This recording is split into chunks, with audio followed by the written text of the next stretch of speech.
This is a Ben Frank Connection presentation.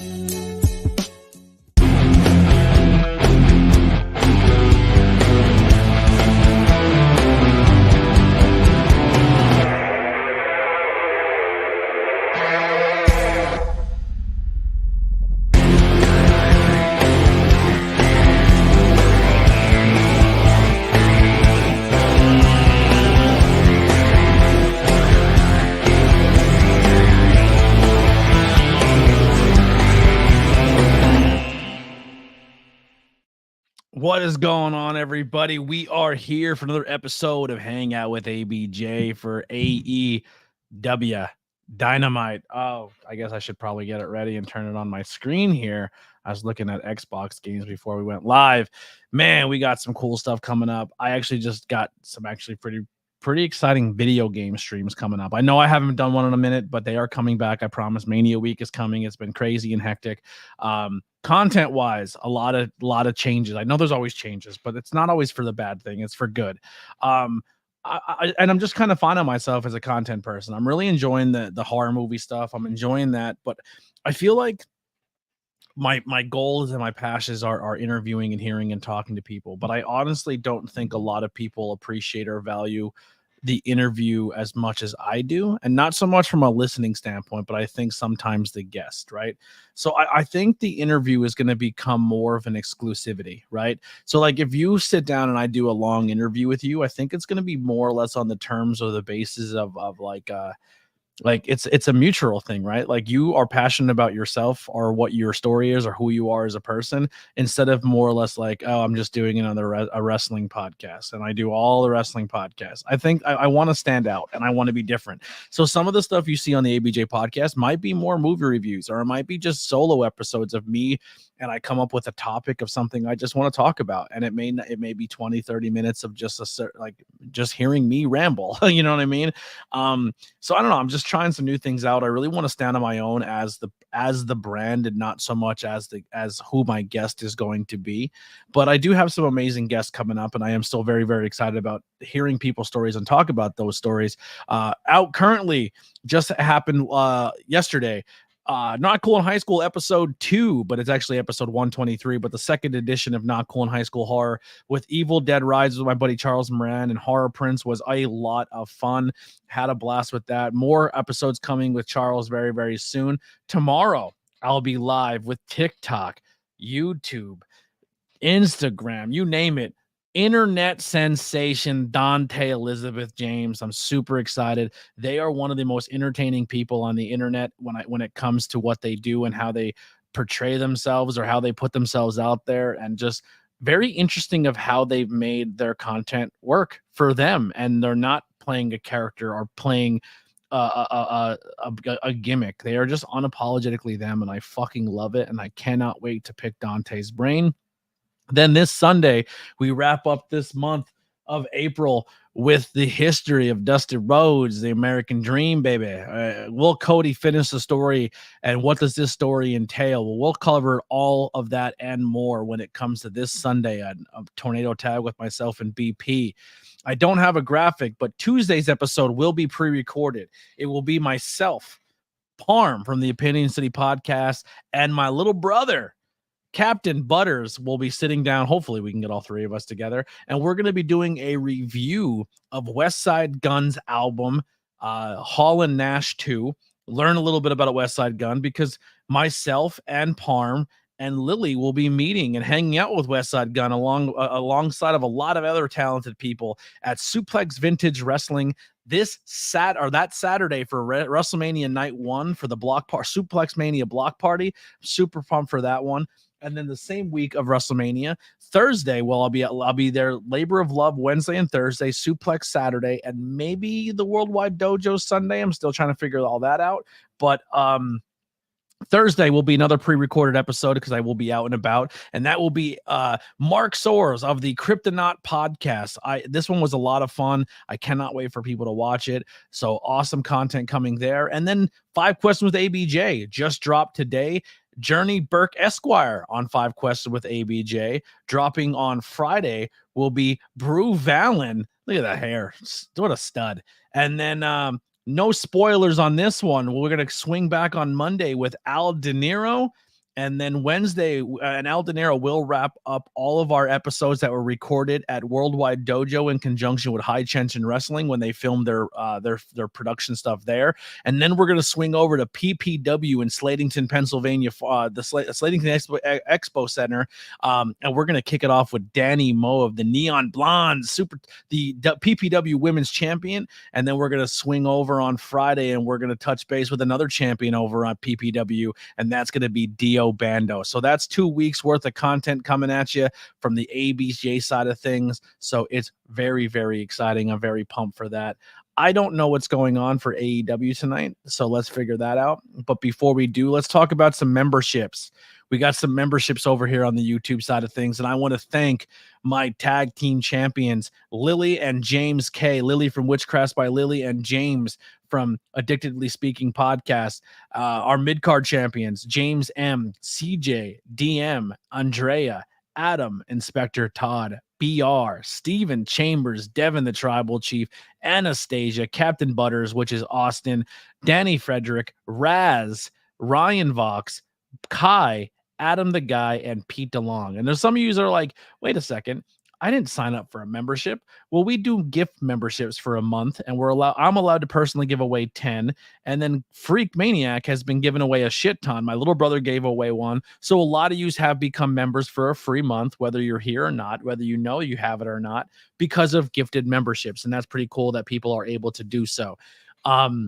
Also, we have our world champion. We don't have a Triple Crown yet or a Grand Slam, but we do have our world champ, Freak Maniac, who will get that special one. It's not in the intro, but I'm putting it here anyway. But look at that sweet graphic they get. I love that so much. Our world champion, Freak Maniac, thank you so much. There's no one better than Freak right now. And if you want to prove that wrong, there's just triple crowns and Grand Slams that you can try to buy your love.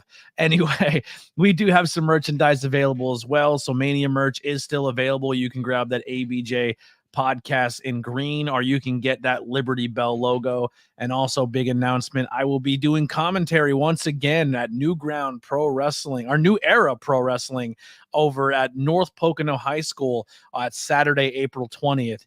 If you are not in attendance or you cannot make it to the show, you are able to still buy tickets via the links below. But if you buy the ticket, let me know about the ticket that you're not attending.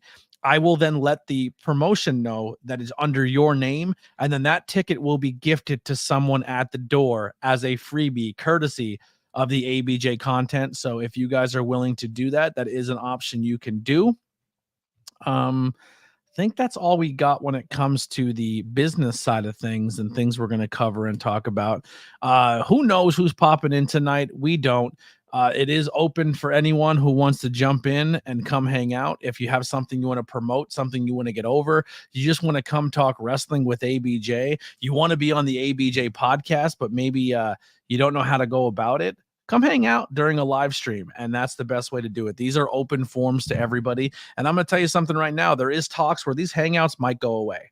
And not just go away for ABJ, but maybe we take our audience and maybe take our live streams elsewhere to help other content creators grow and get their watch hours and get their subscribers. And we team up and we get what we have to do. But until then, Daddy still needs to hit 4K viewers. So that's why we're still here on Hanging Out with ABJ. But we are going to be spreading that love very, very soon, which I'm very, very excited for. So I'm pulling up on Twitter as we speak tonight's card. Oh, I forgot about some of these matches. Yeah, there's some banger matches tonight. Holy Hannah, how did I forget about these? Wowzer. Main event tonight, Will Ospreay takes on Shibata. Completely forgot about that. We have I don't want to say take a shit because that's the joke, but Takashita versus Strickland in our co-main event. The Young Bucks versus Private Party, Chris Statlander, Sky Blue, Anna Jay, and Willow Nightingale. I'm guessing that's a fatal four-way. Four-way match. So we have 4 people taking each other on there, and then we have Best Friends taking on the Undisputed Kingdom for an AEW Tag Team Champion Tournament qualifier match. So that's what we got going on.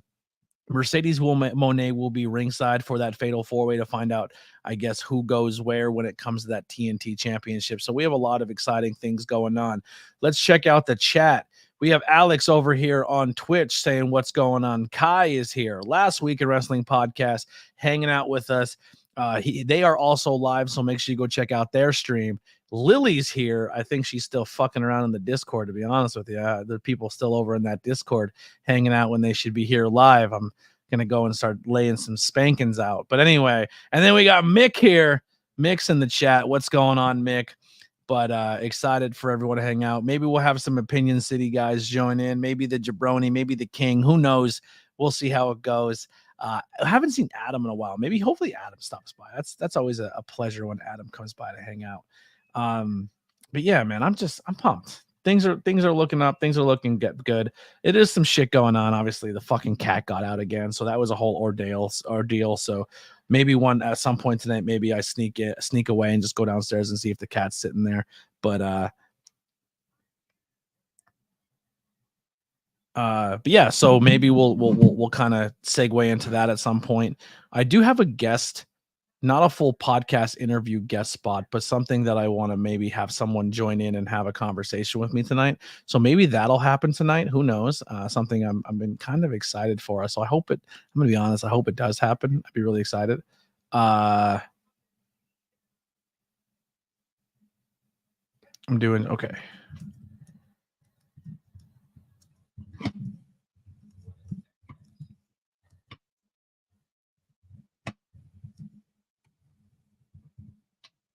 Sorry, I'm sending messages out. Alrighty. Think we're good there. Think we're good.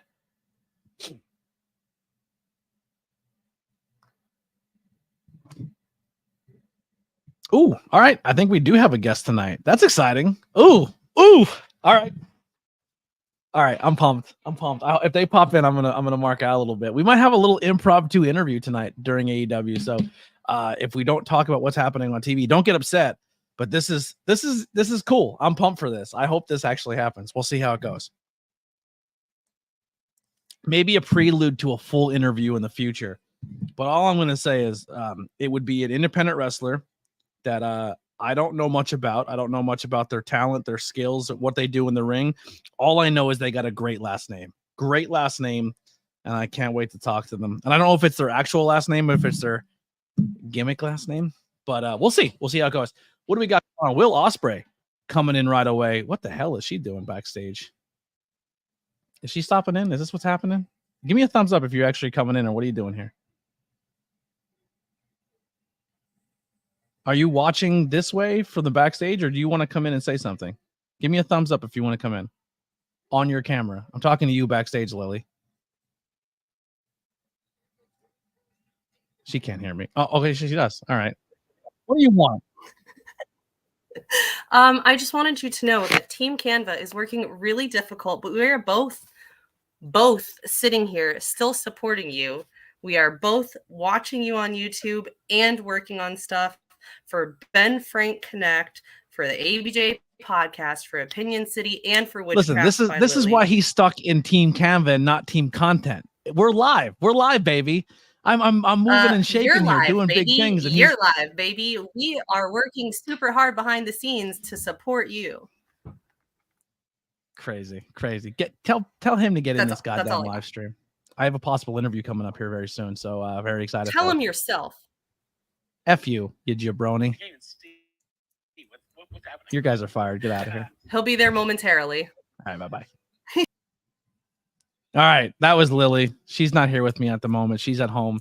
But, we're starting the show off with Will Ospreay versus Shibata. Holy Hannah. Lily is the GOAT. First off, the GOAT's right here. All right? How no one else gets... There's a hierarchy here. She's very good. She's very talented. She's not ABJ, all right? She's still backstage, by the way, too. I don't know if she wants to come back in, but we're just going to let her hang out there. I'll look at these highlights of old school Shibata Will Ospreay match. When Shibata beat the dog piss out of him. Oh man, they're ready. They're gonna just charge at each other. This is crazy. Oh, maybe not. I thought they were just going to charge and go at it. Bell rang, and now he's celebrating, and he's taunting the audience. This is an exciting matchup. Haven't been on his YouTube channel. Who's that? On Scott's? You haven't been on Scott's YouTube channel? Well, Scott will be live tonight for his post show. Maybe I know he helps stream AEW. I'm not sure if he's doing that still in our thing or if he's doing that on his Discord. It's been a minute. I haven't really looked at either one. I think he's doing watches in his Discord currently, but yeah. But if he's interested and he can or he's able to, come hang out and hang out live. If not, you'll see Scott in the post show over on his channel. C. Henry's here. What's going on, C. Henry? What a way to kick off Dynamite. This is nuts. I like Will Ospreay's pants. I don't know what about them. I think they're cool looking. I like the designs on them. They're so complicated. Such complicated patterns.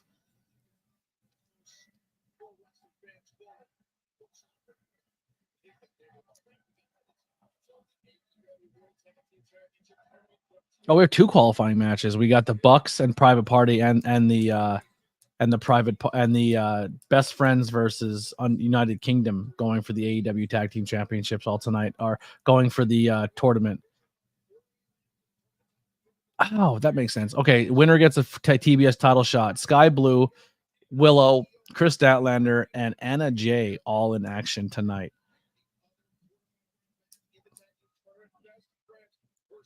Are you excited for the indie events you have lined up? I'm very excited. I'm very, very excited. I got to do some research here very soon for the show I'm doing commentary for. But for the Labor of Love stuff, man, I'm just going to support. I'm going to support my boys at the Bed Frank Connection. They're the Opinion City podcast. They're doing the pre-show and post-show for Labor of Love, and I'm going to show them that love and see how they do.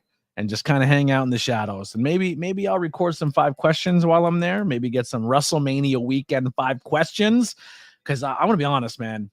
I'm gonna be really pushing hard on that 5 question bit. I think that's gonna be my bread and butter going forward. I think the short form content has been paying off more than the long form. You let me know. You guys are the ones who watch it. Do you like the long interviews or do you like the 5 questions? Are the 5 questions a good way to be like, man, I'd love to see more out of that person? You know what I mean? But who knows? It'll be your favorite person on Twitch. Who will be my favorite person on Twitch? Did I miss something? I said something and I don't remember what this is in response to. You're my favorite person on Twitch because I think you're the only one who watches me on Twitch. So you are my favorite viewer on Twitch, Alex. Alex, I should just make you. I mean, I'm going to ask you first. If you're interested, you can. Do you want to be a moderator over there in case one day maybe it does pop off over there? I have someone to like maintain it. If you're always there and you're doing things, I have no problem giving you that access. I do really appreciate the support you give me while you're there. If it's something you're interested in, just let me know in the chat, and I will go ahead and give you that access to do so. But Ryan Vox in the chat. What's going on, Ryan Vox? Love him to death. On average, how many 5 question interviews do you do during an event? So my first PPW show, I did 3. And then Labor of Love, I did 8 or 9. And then PPW, I did 7 or 8. So I get about 5, I guess would be the average, 5 or 6. But like 5 questions with ABJ isn't just going to be a wrestling thing soon. Like I might be going to see some local bands or some things, and I might just get everyday people to do 5 questions, like people on the street or people I'm friends with, or when I go to a wrestling show, it might be a fan. It might be like that 5 questions is literally open to anyone. If someone sees me and they're like, Anthony, can I do a 5 questions? I will bust out my phone if I don't have my equipment and we will re-record a 5 questions. Like I want that to be something that it's open for everybody, not just wrestlers. I'm starting off with wrestlers because that's my niche and that's where I'm at. But it will be 100% a thing for everybody to participate. Alex joining on Twitch, not just sticking to the post show. There it is. Ryan will always be known for the Vox Memorial Battle Royal. I know, right? R.I.P. Ryan Vox. We miss you and love you. You do a great battle. You have a great memorial battle royal where everyone's ding dong number 1, 2, 3, and so on and so on. And then when you're eliminated from the Rumble, you have to unmask to show who you are. I think it's a great bit. I think someone needs to adopt it. We should do random 5 questions. Listen, if I can get the funds together to go to London, I will 100% do. Actually, yeah, maybe at some point in time, once Mania season's done, we'll do like, because I wanted to do all super chats. We're gonna go to my new camera, but if I can't get the camera, maybe all funds for the show, if you do super chats or donations on whatever it may be, that might be the funds how I get to London. So that might be the bit. So, but if I can get to London, we will do 5 questions with ABJ while we're in London. I am going to, if I'm able to make it to London this time through, and I can fucking find a way to get it done, I will 100% be filming more. The first time I went, I was literally just fresh off my divorce and moving away and figuring out my life and mentally just not good. I was keeping it together for my content, but behind the camera, man, I was hurt. I'm still not great because my life is still kind of in shambles, but like I just went to London to like refresh and get my mind right and figure my shit out and spend time with Raz. But I didn't film as much as I should have. I didn't get really any content. And that won't be the case next time I go. Last week says enjoying this opener. I agree. This opener is fantastic. They are killing it. I am paying attention. I'm watching. Trust me. I'm multitasking here. 5 questions with some random dude selling bootleg t-shirts. I'm down. That's gonna be so. I'm hoping to get really good 5 questions done. While I'm at Suplex, while I'm at Labor of Love. So I'm gonna get some Mania ones. I'm really pumped for. I gotta have multiple dungeon kids. I think we've had 5. Okay. Oh, ding dongs in the Rumble are on 5 questions. I'm not sure what that one states for, but there might be a dungeon kid who's been reaching out to me about doing a podcast, possibly coming soon to the ABJ podcast. Someone who doesn't do a lot of podcasts because he's a no good rat bastard piece of shit. But that being said, I'm definitely gonna have him on the show someday. Robert Cortez says AEW. Welcome. Actually, let's put this out there. Let's put the link out. See if anybody wants to join the show.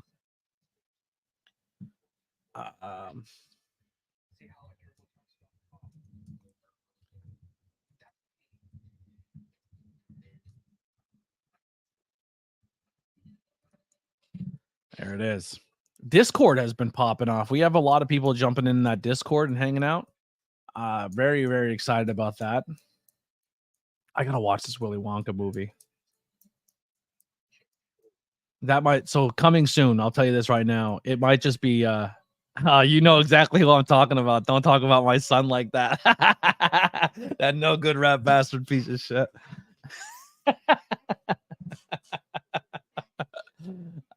Yeah, he actually reached out to me and he's like, I want to come do the podcast. We got to figure something out. And I said, you let me know, because I've asked you numerous times and you sold me. So you tell me when you're ready. Will you tell me when you're ready? Jake, the aerial assassin's here. What's going on, brother? We are in picture in picture. Shibata is beating the dog shit out of Will Ospreay. Will Ospreay having probably one of his worst performances so far in AEW. He's struggling to get past Shibata. He said, I'm a different Will Ospreay, and Shibata is proving him quite wrong right now.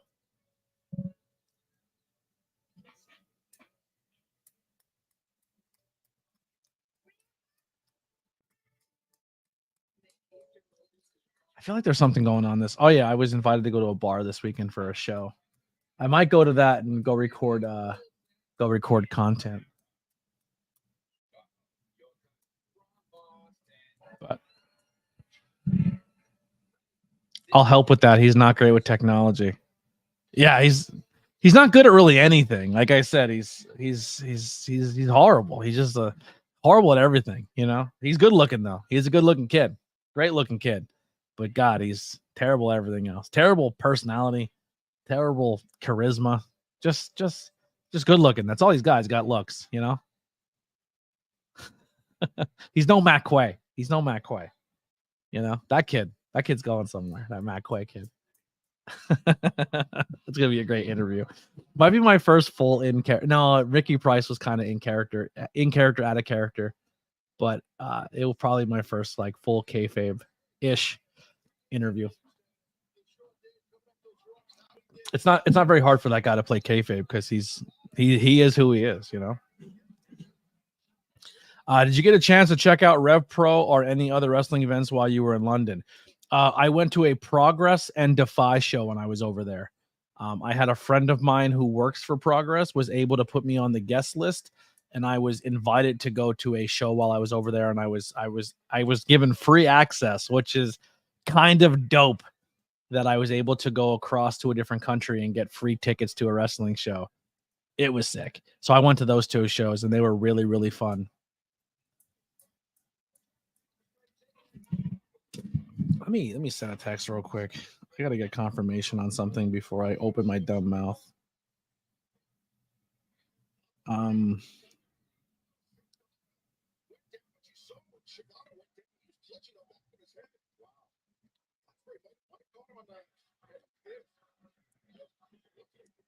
Ooh. My guest has arrived. I'm pumped for this. So I said earlier, I don't know much about them as a performer. And I'm hoping to learn more now and all of us can do our research and learn.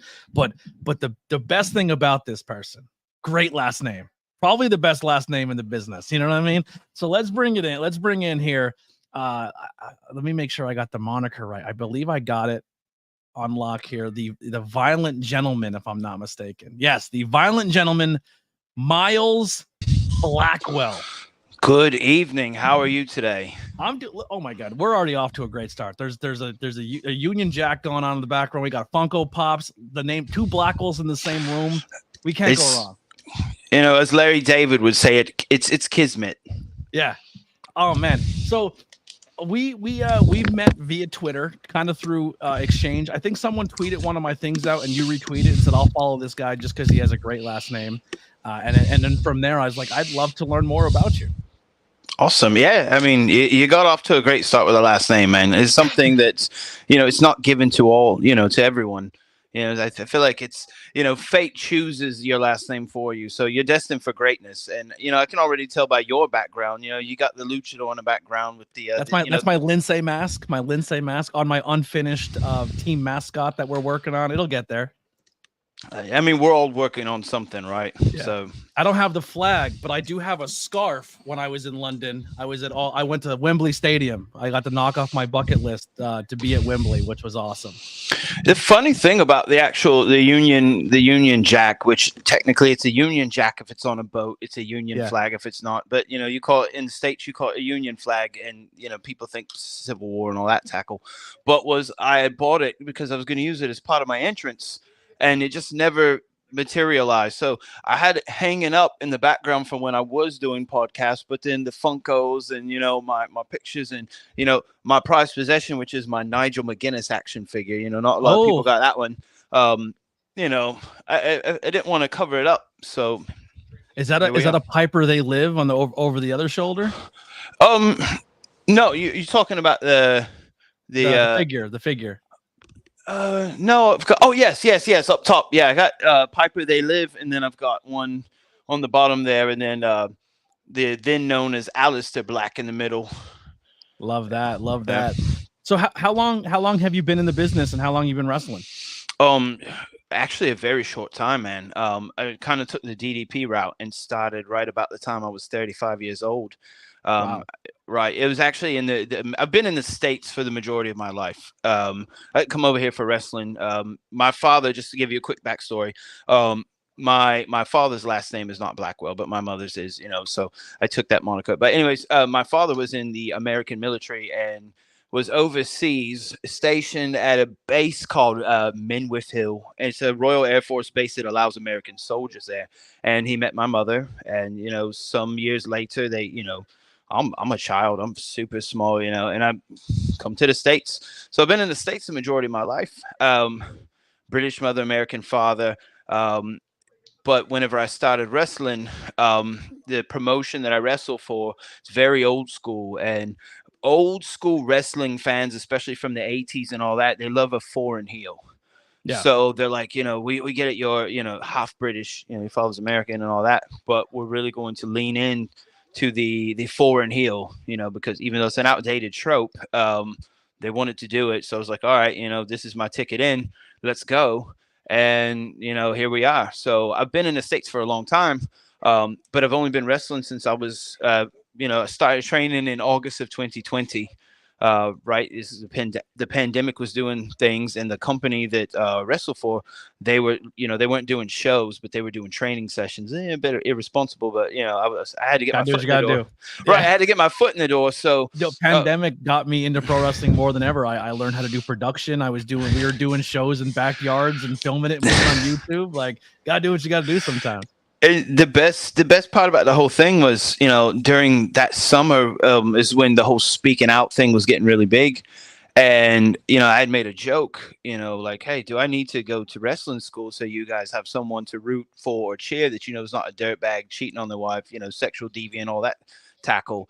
And a lot of my friends was like, hey, you should go, they're blowing up my missus, online saying, hey, you should let him go to wrestling school. And she's like, he can go if he wants to. I don't care, And, unbeknownst to me, I had won an award at my shoot job that was going to give me $1,000 for travel, which obviously no one was traveling at the time.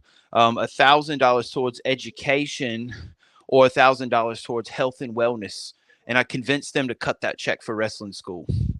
That's awesome. So it was, again, like fate rewarded me, like, for, I guess, doing a good job. I didn't even know I was entered into this contest. And they're like, we're going to give you $1,000. And I'm like, well, let's go. Let's cut the check. And then I started wrestling school in August. And, here we are almost 4 years later. Now you've always been a pro wrestling fan. So it's was it easy transition, or was it something that that you had to learn things that maybe you weren't aware of? You never know till you know, man.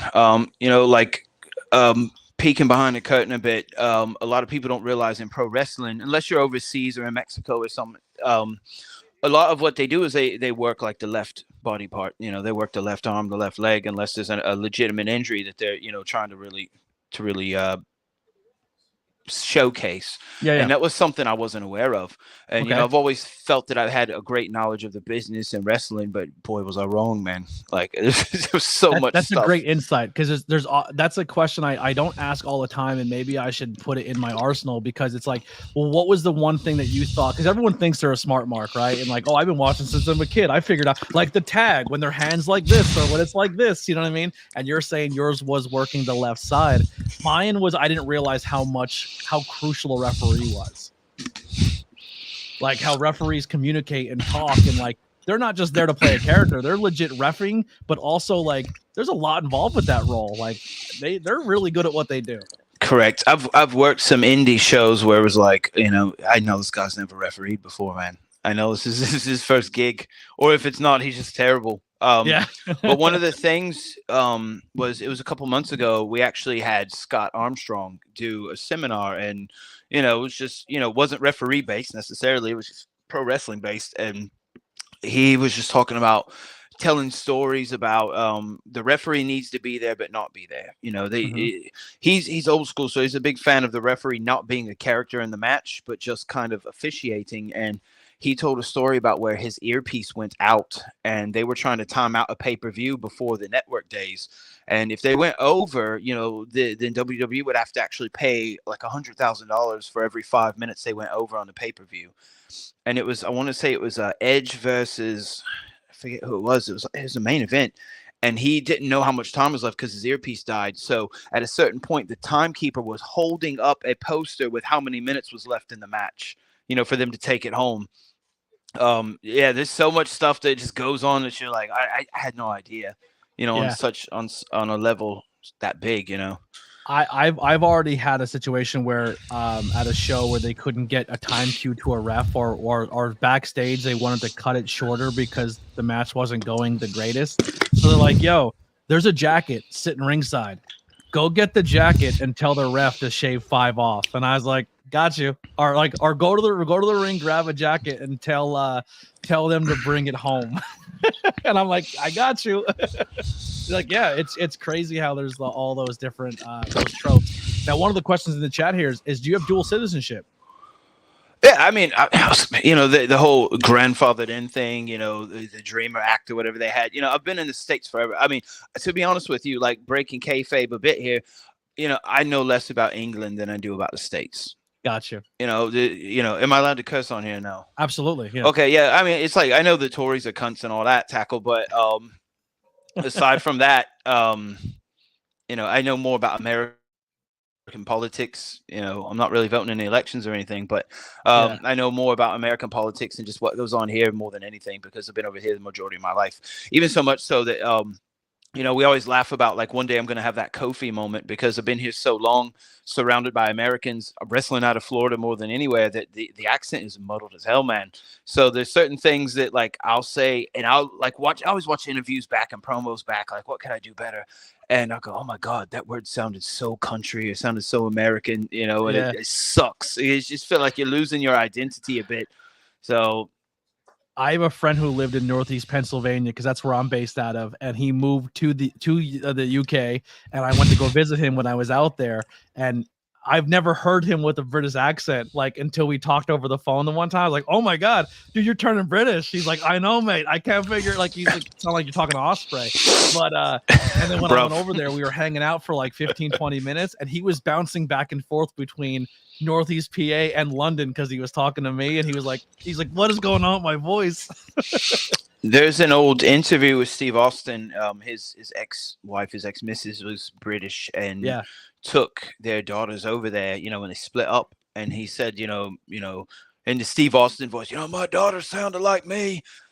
And then he said that, they were over there for so long and he would call his daughters on the telephone and they started sounding British and it broke his heart, saying, they're all the way over there. So I'm starting to have the reverse effect, one day, let's say 5 years from now, if I'm still, able to do this, my body still works, there might be nothing, I might just be a regular old, American bloke. Yeah. So you said you got into this game late, which is commendable, but it's tough. This is not an easy business. So you already have your life essentially taken care of. You're not a young kid trying to balance shoot life, shoot job. You're kind of like wrestling is here because it's fun. Is wrestling the overall goal? Do you want to go to the next level, or are you just having fun in the business? The goal really is, so I'm having fun regardless. You know what I mean? If I hated this, I would not do it. I learned a long time ago with some shoot jobs before. If it's something I absolutely don't like, I'm out. I'm not going to do it, man. I try to live. That must be a Blackwell thing. Yeah, I mean, I was 28 years old and had ulcers from working in a restaurant, and it was just like, I'm too young to be stressed like this. And but I've got a missus, I've got a new lad. He's 4 months old, so I mean, the goal is to provide. So right now, like a lot of people in the indies have got a shoot job, and a shoot job does pay quite well. But if there was given the opportunity to take off and travel, and make more money to support my family even more, absolutely. So I kind of look at it as every match that I'm in, I want it to be great because, I do want to get picked up. I would love that, and do I want to do WWE? Absolutely not. I would be a fool to tell you that. I'm not what they're looking for. I'm not big. I'm not young. But like even before the acquisition, like Ring of Honor was where I wanted to go. Yeah. Yeah. Where are you based out of now? Like in the state? Jacksonville, Florida. So a lot of people don't know. Even on my Twitter, I have my location as Jacksonville, Florida, but I live in a small town actually in southeast Georgia. That's about 45 minutes away from Jacksonville, 50 minutes away from Jacksonville. But Florida is a hotbed for indie wrestling. I wrestled in Georgia, wrestled in Florida, and all that. But I have it as Jacksonville. And the other thing is too, AEW based out of Jacksonville, to the point where, we've had people who wrestle for AEW that come and train with us. Yeah. What I think they're called like the Iron Savages now. They used to be Bear Country. Yep. The big one. Yep. The big one with the big beard. He trained with us a bit. One of Billy Gunn's sons, I forget which one. I don't either Austin or Colton. Right. I don't really mark out over a lot of the current guys. But they've come Parker Boudreaux, I don't even know where he's wrestling. I think he's still under the AEW roster, but we haven't seen him in a while. Unless he's wrestling on Dark or Collision, I don't really watch that program. There's too much to watch. Yeah, there's a whole lot going on, and we've had some people from the company that I wrestle with in the school that I came up with. It they've had some matches on Dark and all that. But it seems like it would be easier to get the exposure being right there in Jacksonville, in AEW, in Con Country, as they call it. Yeah. Well, it is interesting, kind of maybe pull back the curtain a little bit, looking here at your profile. I'm not sure if you currently are the champion of your promotion, or if it was a time where you had it at one point in time and it's your profile picture. But to be as young as you are in the business since pandemic, it's only been a year, 2 years since that time frame for a company to see your value, see what you bring to the table, whether it be your character, your in-ring. They're putting titles on you, so you're doing something right. Yeah, I appreciate that. It's a hard work thing, man. And I think there's a degree of, there's a lot of young lads in the business, and there's a lot of young lads in the company that I came up with, and there's athleticism, and then there's maturity, there's in-ring, your psychology in-ring, and one thing that I learned a long time ago is where there's an area where you may lack, you've got to take it up another notch on the other area. And a perfect example of this is, Michael Jordan in his second run. I'm not a Michael Jordan fan, but Michael Jordan became that much better whenever he lost some athleticism. You look at Peyton Manning, some might consider him one of the greatest quarterbacks of all time. I don't really care, but Peyton Manning was not athletic, but he was so comfortable in the pocket because he had to overcompensate with smartness and poise and all that. And I think that my lack of athleticism is made up through work ethic, in-ring psychology. I don't watch a lot of current wrestling, but I study tapes of old wrestling, ad nauseum, and I think who are some people you watch or try to pull from?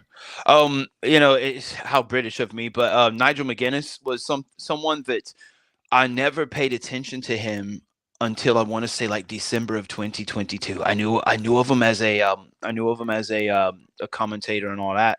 But like I was fixated for the longest time on that old black and gold NXT, right? The 2017, 2019, that era was just flawless, man. It was absolutely beautiful. And then when you go back and you watch tapes, I love watching Regal when he was in WCW, that Regal, TV title Regal.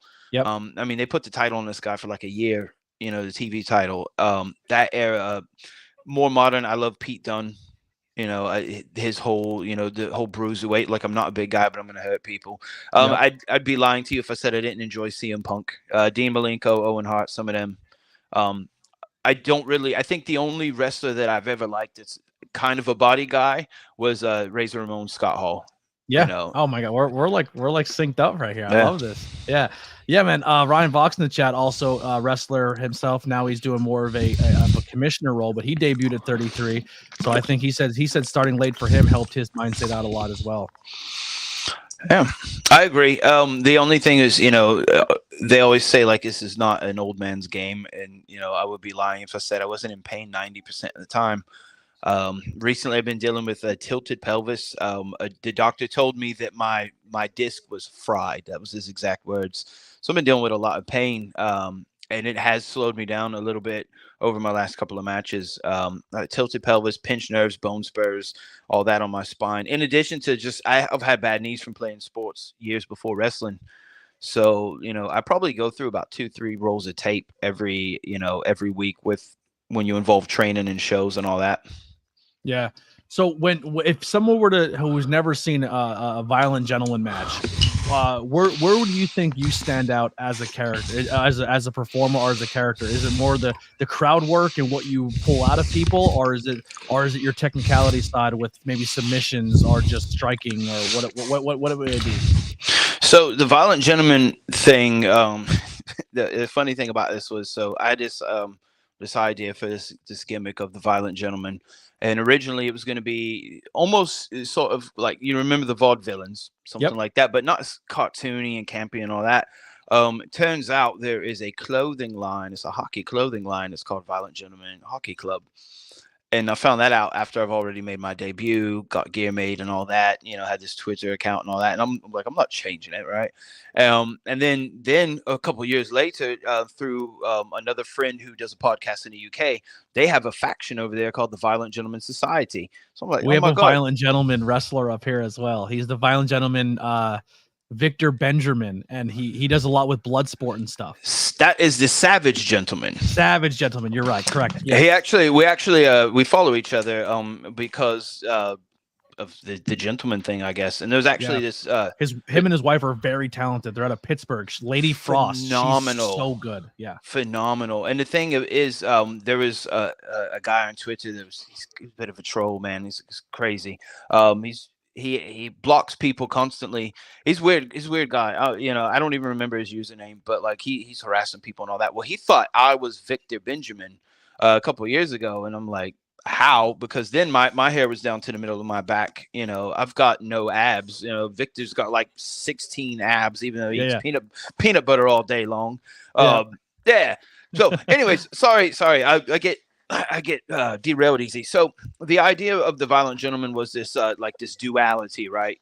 A violent gentleman. So the violence for me is I like to strike, man. I headbutt so much. A lot of European uppercuts, forearms, kicks, all that. But a gentleman knows how to wrestle.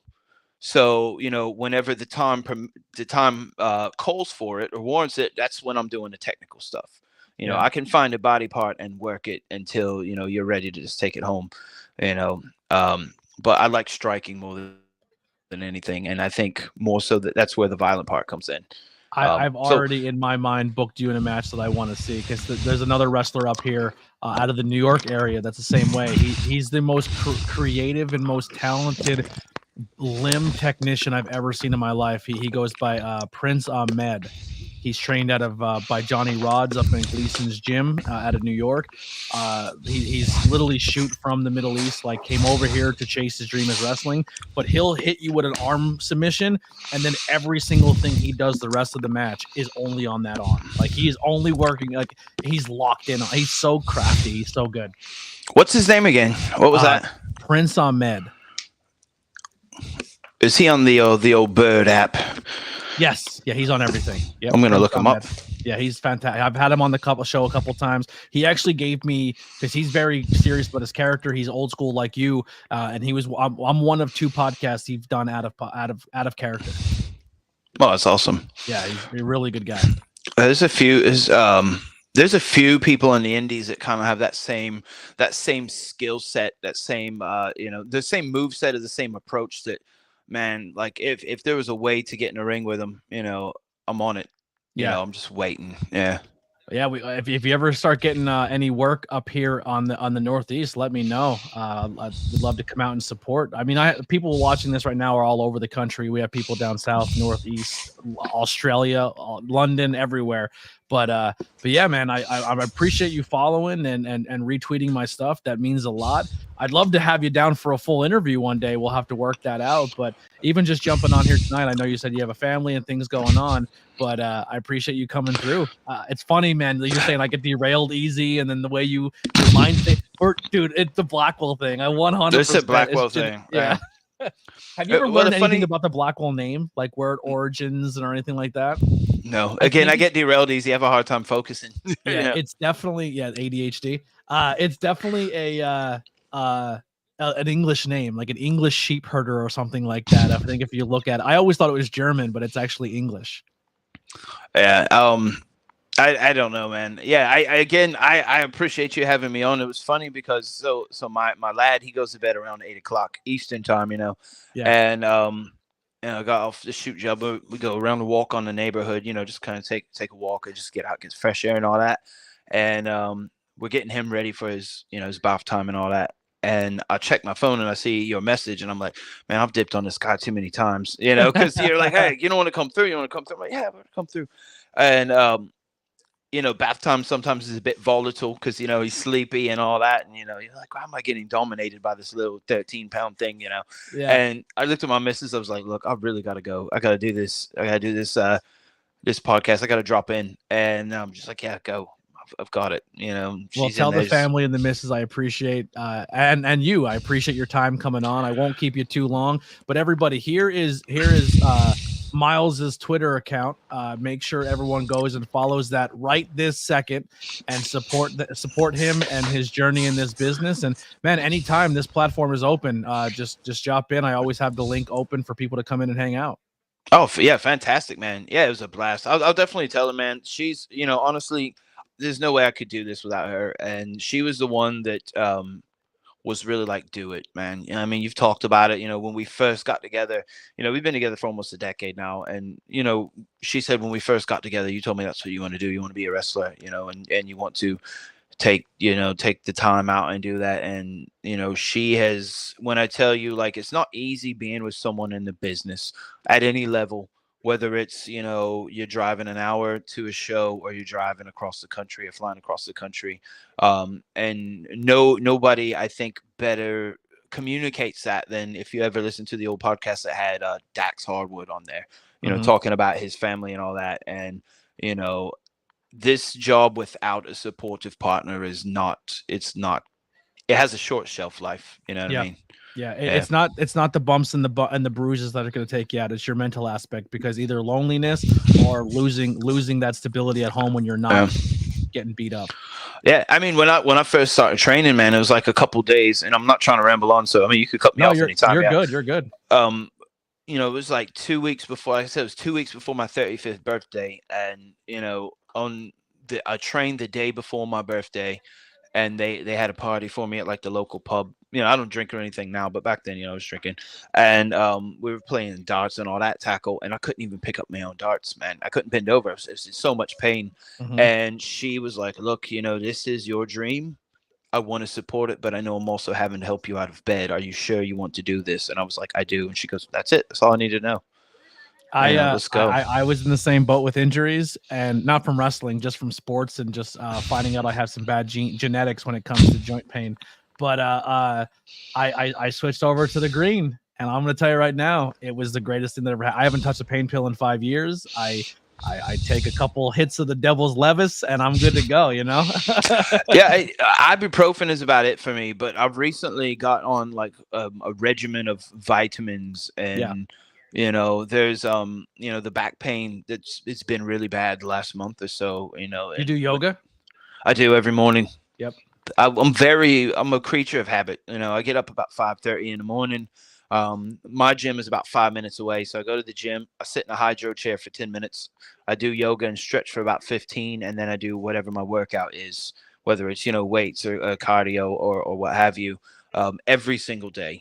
I'm just trying to get the inflammation down. You know, I'm trying to drink a lot more water and all that. That's, you know, it is came in, and a lot of vitamins, and just, you know, I'm not overweight by any means, but I'm trying to drop a good 15 pounds just to kind of help out, because it's tough, because you need the muscle and need the size to cushion the bumps, but then also the more you have on, the harder it is on your joints because you're carrying it, you know? Correct. And to be honest with you, my move sets, recently I've added more things to it where, you know, it does require strength. You know, before then, the biggest, you know, lifting move that I did was an X-Plex, you know, and that is what it is, man, you know. But recently I've added a couple of things where I'll put a fellow on for like a fireman's carry and pop him up into a euro, or pop him up and actually headbutt him out of sky. And that takes a good bit, man. That's back, that's knees, that's upper body, that's everything. And I don't want to work to a point where it's like, oh, remember when he used to do all this cool stuff and now he's just working the crowd, or he's just powdering the whole match. Which, don't get me wrong, I've worked matches where I've powdered 90% of the match just to get heat, and it worked. But, you know, I'm having too much fun actually getting in the ring and you know, doing things. Do you have any notable matches with some people that maybe we know that are maybe on that super indie level, or maybe who have been on TV at one point in time? To be honest with you, probably I would say, so I've been in a feud with so the company I wrestle for is called Continental Championship Wrestling. It's very old school, it's almost like the NWA studio tapings, right? So the studio the studio where they do the tapings is got like maybe 30, 40 people is all that can fit in there, you know. And Okay. then we do like shows in towns, you know what I mean? I've wrestled for other promotions, but that one's home. You know, that's the one that I'm the champion for, you know. And that's in Jacksonville, you said, right? That is in Jacksonville, Florida. They've been around since like the early 90s. There's a couple of CCWs in Florida. There's the one that Gangrel is part of. There's CCWs everywhere.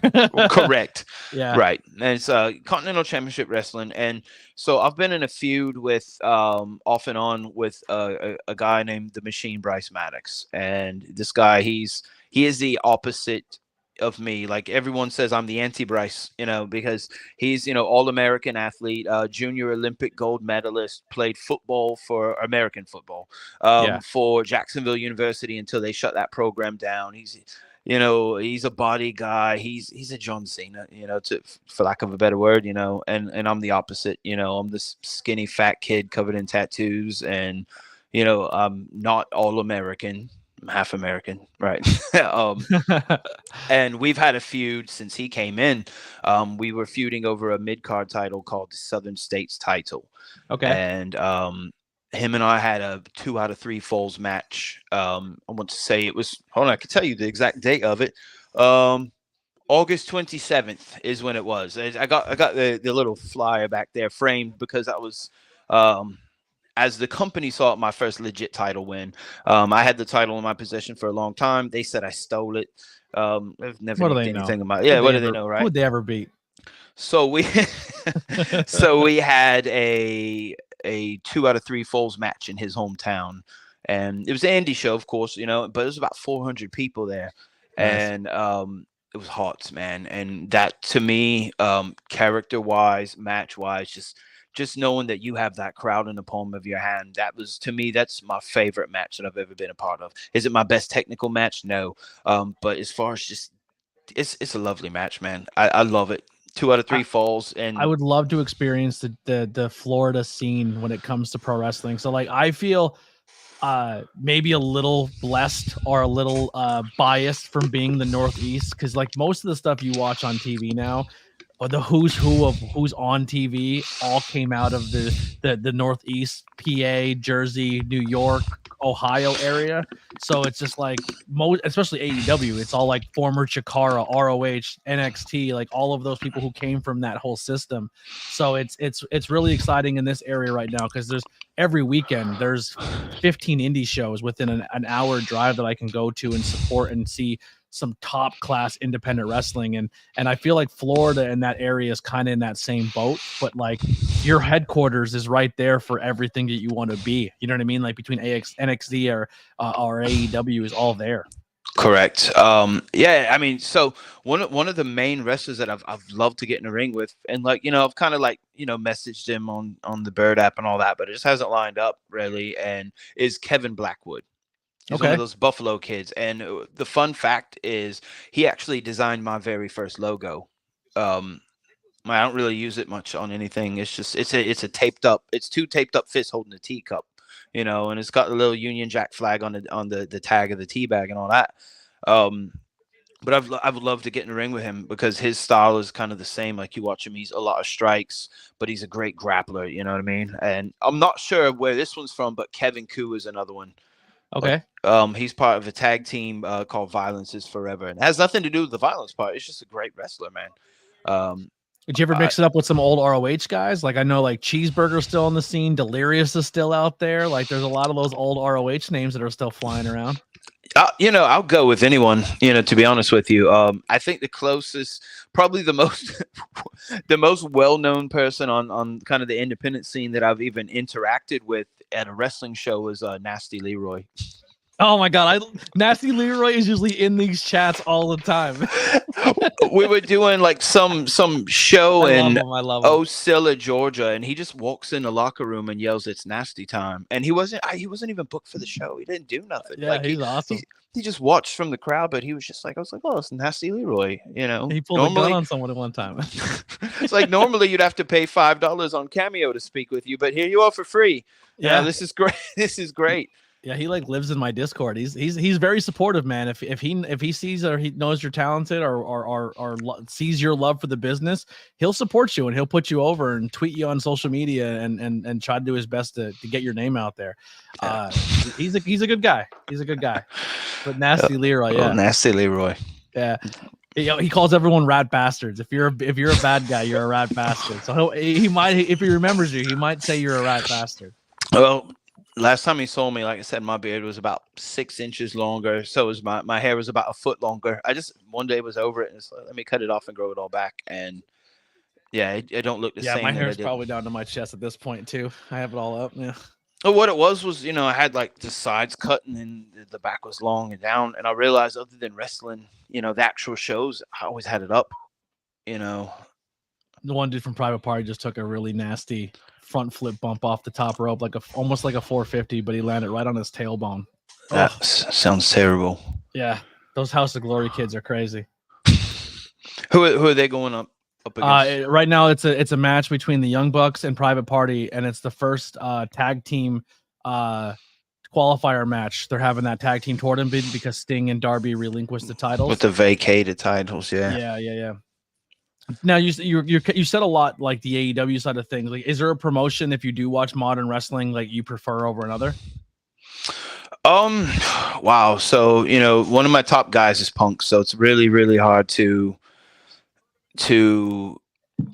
say, yeah, I don't do the tribal thing. You know what I'm saying? Like the tribalism, like, I don't watch this. I watch the wrestlers that I like. Yeah, I support the company. Business. Yeah. Support the business. Now, I will say this, one of my all-time favorite factions was the Undisputed Era. So, the fact that, those lads are all in AEW now, like, I mean, if you watch Roddy Strong's old Ring of Honor stuff, it's fantastic. I'm a Kyle. I love. Adam Cole's my favorite of all. Adam Cole and Kevin Owens are my favorite two in the business right now, currently.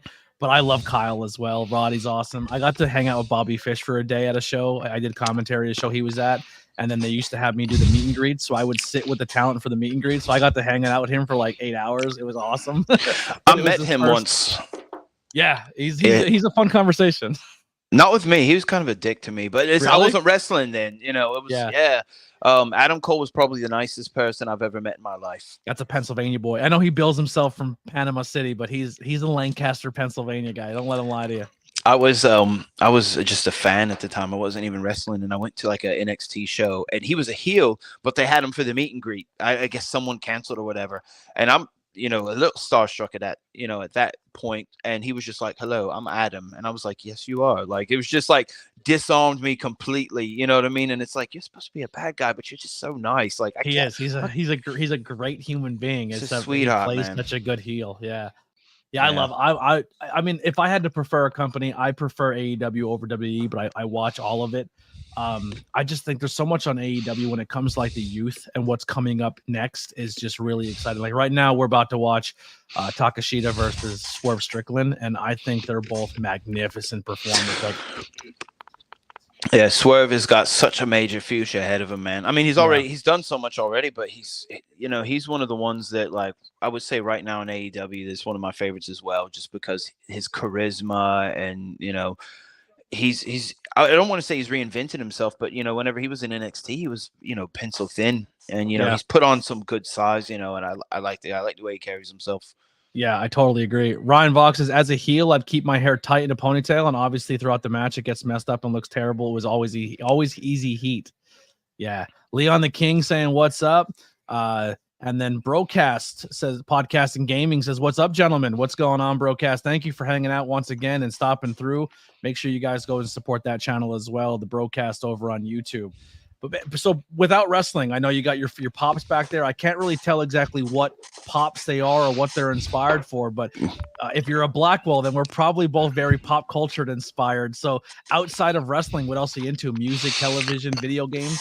I don't do very many video games because I do have a hard time sitting still for long periods of time. It has nothing to do with injuries. I get distracted, right? So yeah, music, man, I love music. If anyone who follows my Twitter page knows, I'm obsessed with Oasis, and it's not just a British thing. I mean, to me, it's the greatest rock and roll band of all time.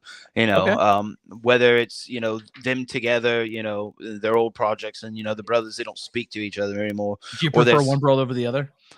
I get asked that question a lot. So here's the thing. To me, Noel is the greatest songwriter of my generation, perhaps of all time. Liam is the greatest rock and roll frontman. Now, I understand Freddie Mercury and Queen. Don't get me wrong, but something about Liam Gallagher, man, like that's when I really started leaning into being an arrogant, you know, dick-headed heel. I started watching Liam Gallagher interviews. And because William Regal says, look outside of wrestling, if you're trying to come up with your gimmick. And I switched up my entrance music to an Oasis song, which again, shame on me. I wasn't watching Nigel McGuinness or wasn't even aware of his in-ring work and didn't know that he used to enter the ring to the same song. Really? Yeah, it's an Oasis song called "Fucking in the Bushes," and it's they've used it in the movie Snatch, I believe. I looked that up, but it's more of an instrumental track more than anything, and it's what they would walk out to in their concerts and their shows. So I was like, this is perfect. So I kind of like leaned into the whole, arrogant dickhead rock star heel, and then it just kind of transitioned out of that into just wearing the track jacket to the ring and the same music, just same arrogant, like I'm good at what I do. And I'm gonna let you know about it. Again, sorry I'm getting derailed here, but Oasis, they would actually like come out of hotels and the press would come up to them with, I don't have a fucking microphone, but they'd be like, put the microphone in their face and they would take the microphone and just walk off with it. Yeah. Like I'm a millionaire. I can buy you a new microphone. My favorite on the scene right now is a buddy of mine, Tony Deppen. So Tony Deppen comes out to his crazy song, which doesn't meet his heelness at all. And then a fan will be like, F you. And he'll just take their hat off their head and just chuck it on the other side of the arena. It's my favorite thing in wrestling because then the fans like, well, how do I get my hat? How do I get my hat back? I actually photoshopped a picture of him a couple days ago. There's a picture of him doing a splash, and he said somebody photoshopped me on a roller coaster. And I photoshopped him skydiving, he had the parachute and all that. And then him, just his upper half with his hands up being held up at a bank. And I'm like, this is what you're getting, mate. I'm not doing nothing else. I actually got in trouble for knocking a hat off of a fan's head at a show. Scott kept talking. He kept talking. I was like, all right, I'm about to do something here. And I was fairly new. And I rolled out of the ring and I turned around and I slapped his hat off of his head and he swung at me. And everyone in the back thought he was a plant. And they're like, oh, do you know that guy? I was like, I've never seen that guy in my life. And the booker was like, don't put your hands on people, but great job. Yeah. Just don't put your hands on people. Yeah. Yeah. But yeah, I absolutely love that. Tony Deppen's fantastic, man. I drink with him all the time. He lives 15, 20 minutes from me. That's he's a good dude. That's brilliant. Yeah, I love how he just takes a hat and chucks it. It's my favorite. Yeah. So Darby is at a skate park with Tony Hawk on crutches. So that's what's happening right now in AEW. But yeah. Oh, so anyway, we're going back. Music, movie wise, is there like a movies like anime or anything like that? As far as I don't do anime, but I started watching back all those DC cartoon movies that are on HBO Max. Yes. Please, are you a Batman fan? Yeah, I like Batman. Yeah, I watched the Batman Hush like 2 days ago or yesterday. Yeah, I enjoyed that one. I did watch. I don't like Superman, but this one was very intriguing. It was Superman Red Sun. Like he was. Oh, that's like a good if one. the satellite went into Russia instead of Kansas, was it? Yep. Yeah. As far as TV shows, like I'm hooked on Curb Your Enthusiasm, man. So that last season, I enjoy that kind of humor, but not a lot of movies out there right now for me. I kind of mowed through quite a few television shows there, and a lot of that had to do with staying up late with the lad. Those first couple of months when babies are waking up every 2 hours. Yeah. So I watched all the Peacemaker in like a week. Pretty much any TV show that Danny McBride's been on, kind of make me laugh. But yeah, as far as movies, not so much. Yeah, I like all movies, but I probably lean definitely more towards horror than anything. Horror and comedy are my two. I watch a lot of documentaries. I'm a documentary guy, and I don't even think I'm into the topic, but I'll put it on and I'll watch it for 8 hours. Like, all right, I'll watch about this school in New York that tortured kids for 3 weeks. You know what I mean? Like, that's my missus, man. Yeah, that's her 100%, man. Because the thing is, like, so we don't like all of the same music. So if we're traveling somewhere, I don't want to hear Megan Thee Stallion and Cardi B and anything like that, and she likes Oasis, but there's some of the other things, some of the old punk music that she doesn't want to hear. So we compromise by listening to true crime podcasts, which is it's fantastic until it causes you to be paranoid about everything. Yeah. Yeah, I hear a sound sound the world differently. Oh my God. Yeah. About everything. I was walking out of a store and this guy's like, "Hey mate, can you, you got jumper cables?" And I'm like, "I do, but you're not using them. I don't know you." And then I just get in my car and drive off just because this guy might hit me with a tire iron over the head, steal my car, kill me, whatever, I'm too paranoid now. It's her fault. Yeah. When's the last time, or if any, that you went back to the UK? Like, do you still have family over there that you still talk to or associate with? No, I mean, again, I came over at such a young age that I've never been back. No, I just went for the first time last year for, like I said, the AEW trip. I love that country so much. If I had the money, I would probably move there. Yeah, you're more British than me, it sounds like. Then. Yeah, I love all the rock aspects. I love the Camden punk scene was right up my alley.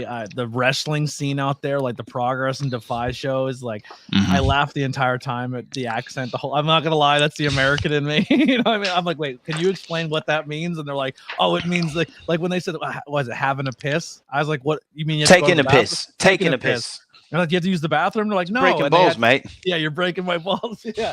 I do love that. Sorry, ladies, that cunt is so freely used. It's a great word. It's my favorite word. I love how it's just used over there so often. Willow's coming down first. One of my favorite people on the scene. Love her. Love her. I worked with her a bunch of times. She's infectious. What I said earlier, I said working with Willow on the independent wrestling scene. When she hits the ring, her aura sucks up the whole room. Like, you look at Willow and you can't help but be happy or smile. And I love the fact that that's translating now to arenas. And correct. I'm really pumped for her. Like, she's just genuine. I was on a podcast about a year and a half ago, 2 years ago, and they asked me, like, who are 5 people in the indie scene you want to work with, and she was one of the ones that I named. She's tough too. If you like to strike, she will strike. I watched her. I watched a match where she broke Tracy Hot Sauce Williams' orbital in a match. They beat the shit out of each other. Like, she's no joke. She's fantastic. And there's another lady performer named Janai Kai. Oh, I love Janai Kai. Yeah. The kick demon. Yes. Fantastic. What about Masha? What if you got to square up with Masha? I actually know someone that used to run with her. And Masha's no joke either. Yeah, same thing for Killer Kelly. Yeah. I've seen a lot of Killer Kelly's work. She was one, kind of before the whole Impact thing and all that. It's like you said, the UK scene, man. Even like people talk about, like, oh man, the shows over there, the fans, they kind of hijack the show, but I love it. Like the singing and the chanting and all that. And one of the funniest things about the UK with the slang and all that, like, a lot of people, if you watch my matches, if you watch my interviews, anything, there's a difference between, I got to make sure I'm on the right angle of the camera, between this and this. This is peace. This is the equivalent of this. Yeah. Right over there, it's the same thing. Well, American audiences don't know that. So, the promotion that I work for, they try to keep it pretty PG, but I'm constantly, out there, doing this, right? And one of my mates overseas, in the UK, he says, like, they really just don't know. Like, if you were doing that over here, you'd be in a lot of trouble. And I'm like, it's the best part about it. And so we were working a show in Albany, Georgia at a local fair or whatever. And it was like in front of a crowd of like 15 people, but there was a news crew there. So they wanted to showcase the thing because it was some new wrestling school that was opening up. And they used a clip of me after I won a match, whatever, with some, some shenanigans, whatever. And I'm walking around the crowd and I'm, doing this. And it's like, they're broadcasting on their TV station an obscene gesture, but they don't know that it's obscene. They just think it's, me being like, peace. I just thought of new merch for you right away. So this obviously it looks like a V. Like a V. So like, just get the hands doing that and then Violent Gentlemen, but it's a set of hands doing that. I tried to do that, and I just didn't like the way it looked, like, because that was the same thing. And then I was working on like a play on CM Punk's, best in the world ringer tee, the one with the black. Yeah. Where it's and like this. No, it was just the one with the one fist holding the lightning bolts, and it had the Chicago stars. Well, around the time of that match that I was talking about is when I started using brass knuckles quite often. It's even part of my gear. It's on my logos and things like that. And so I made this mock-up, and I'll send it to you. It's poorly done, but it's a taped fist holding up, the two fingers with the lightning bolt, and instead of the 4 Chicago stars, it's got 4 brass knuckles. And send it over. We'll see. Yeah. I got a lot of people in my arsenal that are very good graphic designers. Maybe we'll clean it up and send it back to you.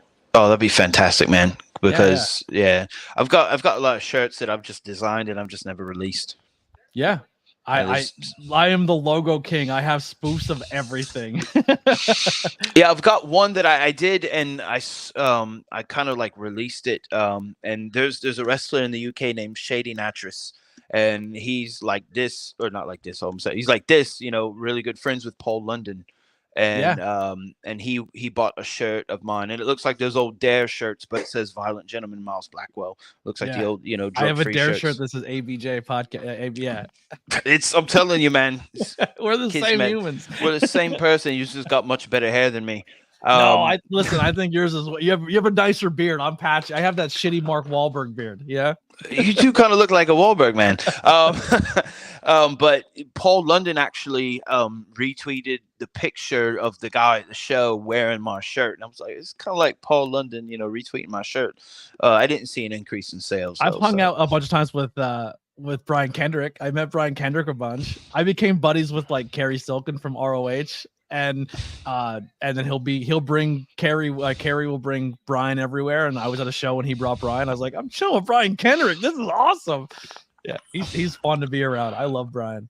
Yeah, there's a lot of good people in the business, man. And some of them, for things they've said or done, they've gotten a bad rap. But for the most part, I've ran into very few people that were dicks. I told you, Same. Bobby Fish was a little rough with me, and it is what it is. Maybe it was just a bad time, I was with Bobby literally like 2 weeks after he was released from AEW.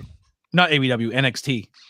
When they all went to AEW and he didn't go right away, I was like the one who was like sitting with him, and everyone's like, "Can we do Undisputed Era poses?" Like, you could do it. I'm gonna do my thing. Like I'm gonna do my hand gesture because he's like, I don't want to get sued by NXT. But he was super sweet. I've sat with a bunch of people. I've never had a bad experience sitting with somebody, to be honest. Like, I sat with a lot of really neat people and just like got to pick their brain and learn a lot about the business. And it's just, I don't know, it's a fun industry to be in. Like, I love the music industry. I love the wrestling industry.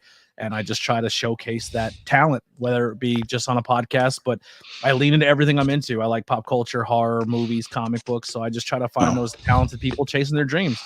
But I appreciate you coming on and doing this, man. Like I said, this door is always open. If you ever have a match coming up or new merch, or if you need an idea with anything like that, man, my platform's always here for you. Oh, for sure, man. It was fantastic being here.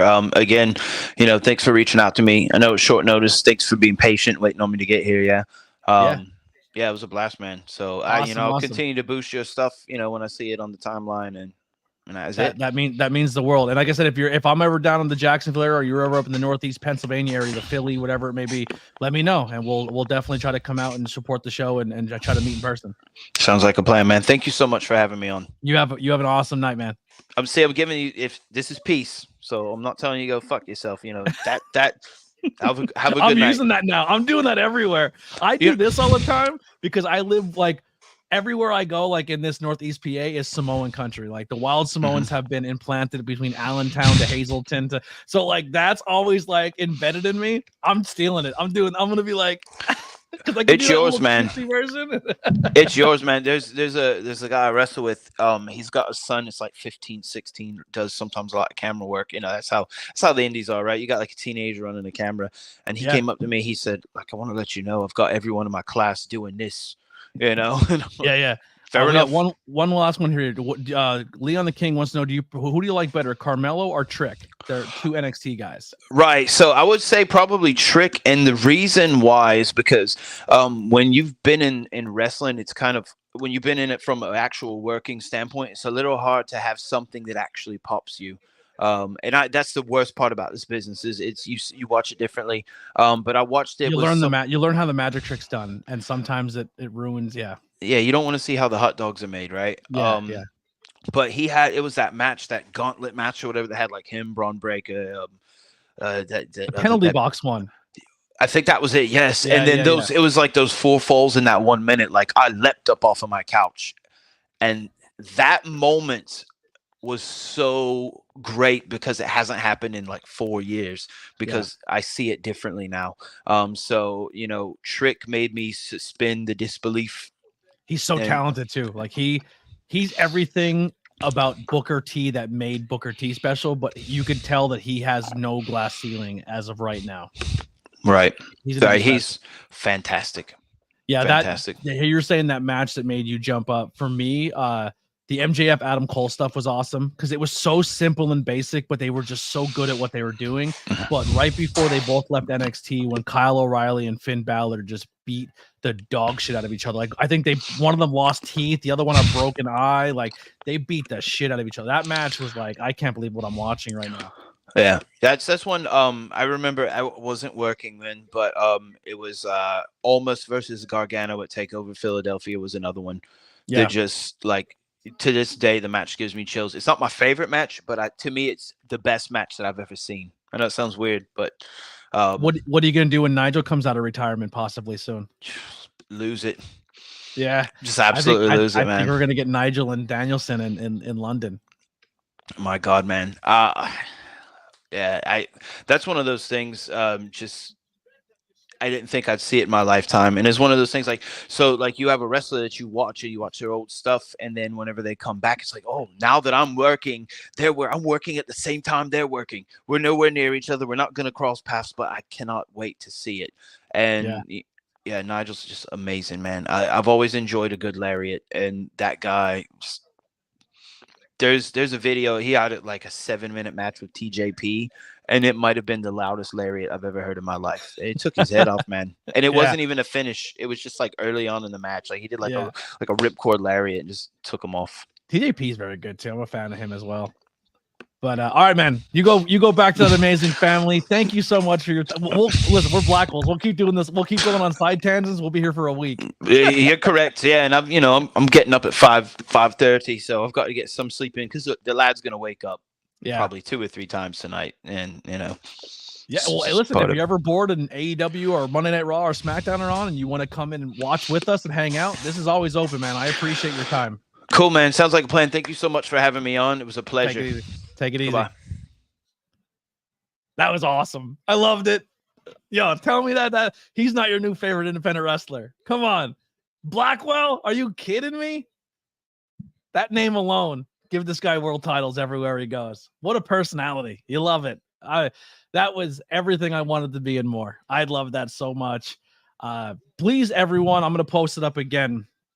If you can, not if you can, you must. If you are here and you're supporting me and you're about this, get your punk asses over to this Twitter and you go follow him and show him that love. Tweet, retweet his thing, but just seen you on ABJ and you did a fantastic job. Go follow him and show him love. Lily, I'm sure you heard the conversation and you're already working on that logo thing. But what a great dude, man. I love that. I love this business. Listen, I have moments where this business pisses me off and I want to walk away forever. And then something like that happens and you're like, yeah, keep pulling me back, wrestling. But as this was happening, man, this women's match has been really fucking good. Like I've been really I'm trying so hard to navigate, but as a show, Dynamite has been very good. Like, unless anyone disagrees with me, because and Willow wins. As I say it, Willow hits the Willow bomb. And she is the #1 contender for the TBS championship. I mean, that was we all seen that coming. But Willow gets it done. Oh, and Julia Hart hits her from behind with the title. How dare her? Piece of shit, you rat bastard. Yeah, Shibata Ospreay was good. The tag match, the tag match wasn't bad. Private Party and the Bucks killed it. I don't know. I've been really loving this show tonight. Mercedes got new hair already. She's killing it with that purple and the orange in the back. but Mercedes Monet's not gonna go for the TBS championship. Looks like it's in her eyes, you know.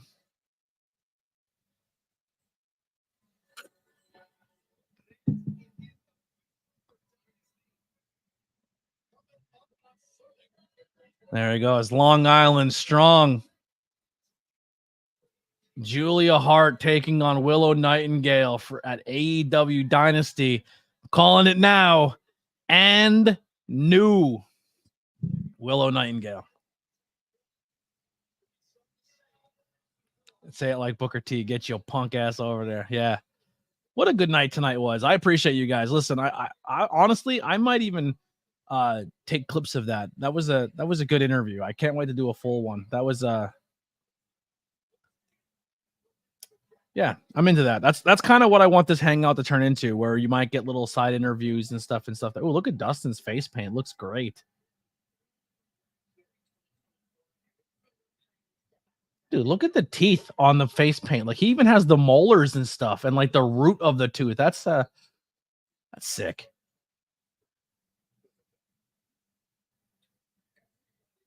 It's great face paint.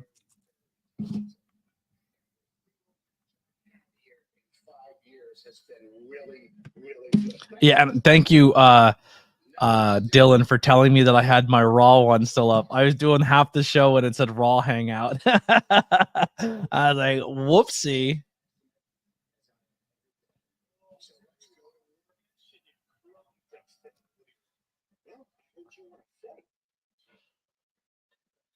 It's my mustache. It's got its own musk.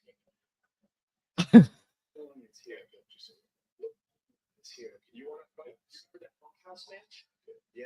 How about Friday? On Rampage? You and I got some receipts for you, buddy. Yeah. One receipt? Yeah. You think I'm going to be your stepping stone? Absolutely. All right, you got it then. Friday night Rampage. Remember this real carefully. Okay, Butcher? Yeah. You're going to find out what I am. A natural born legend, because everybody loves me, including Canada.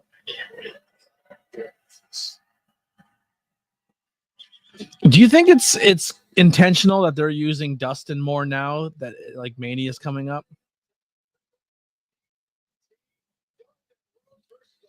Good interview with the Blackwells. That should be a segment. Interviews with Blackwells? Yes, that'd be great. Yeah, Steven, Dynamite's been really, really good so far. I've really been enjoying it. I can't give you tons of details about it because I like match by match details, but it's been really, really good. Oh, it's that time.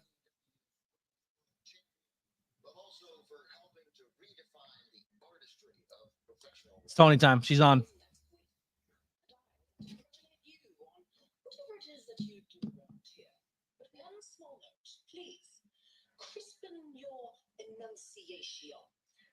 No one says crispin in America, but I'll work on it. Now repeat after me. All right. Chin up. Chin up. Tits out. Not going to say that. And what's for the shoe? Don't know what that means. Well, that makes sense. She's a gem. Goddamn gem. Chin up, tits out, watch for the Blackwells. That's tonight's motto. Chin up, tits out, and everyone loves ABJ. That's what we're going with.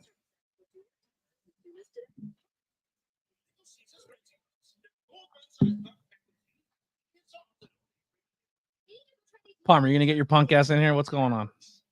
Are you still working on stuff? What's happening? You're still in the lounge, by the way.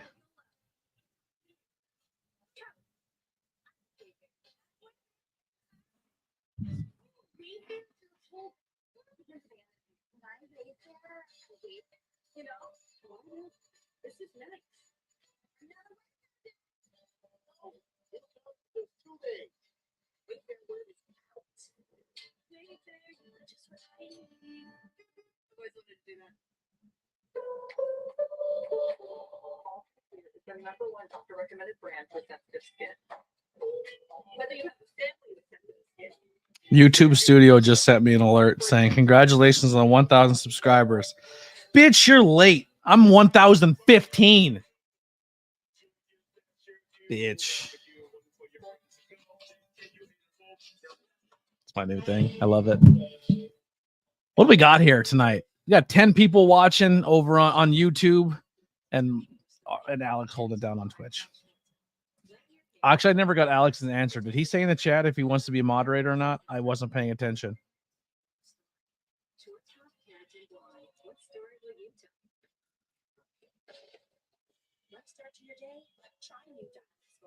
Is Tony live tonight? Is Tony live for AEW? Tantalizing Tony.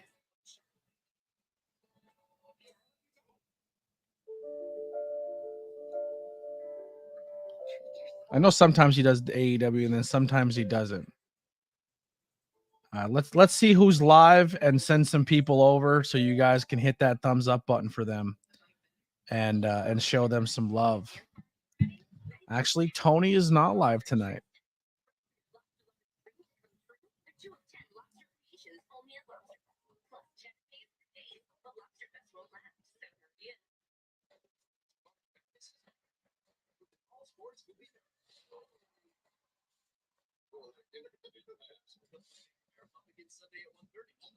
All right, let's get these jabrones. Let's get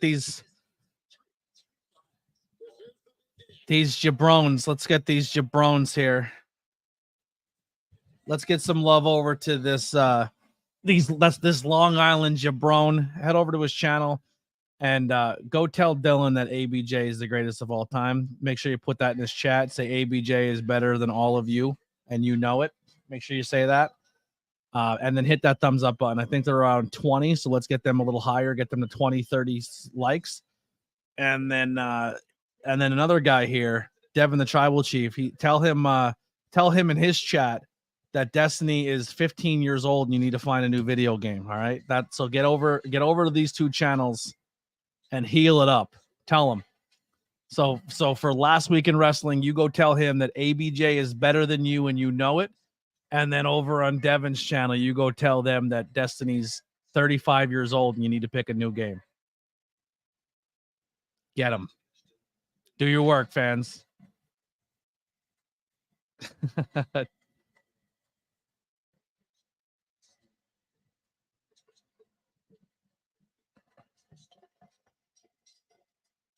right, we got Takashita versus Swerve coming up here.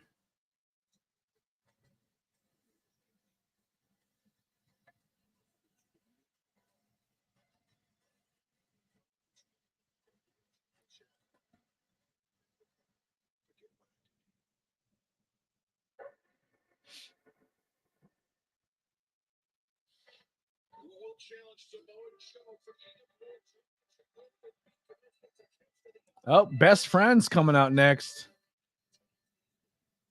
So I'm guessing Takashita and Swerve Strickland will be the main event here tonight.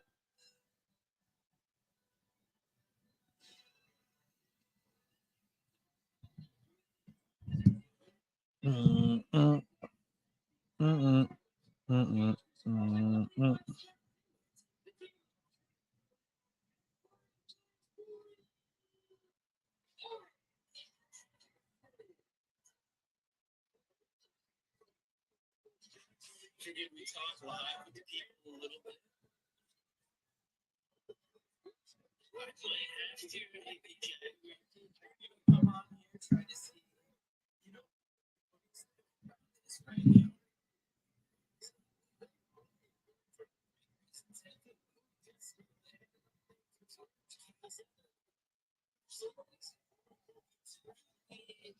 All right, we're gonna try to get another content creator in here. Let's see. Hold on, I gotta find him here. Where's his Discord?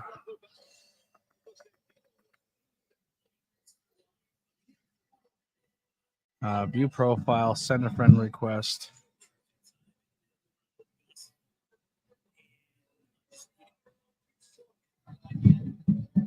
So I can't send him here the link via private message, so we'll just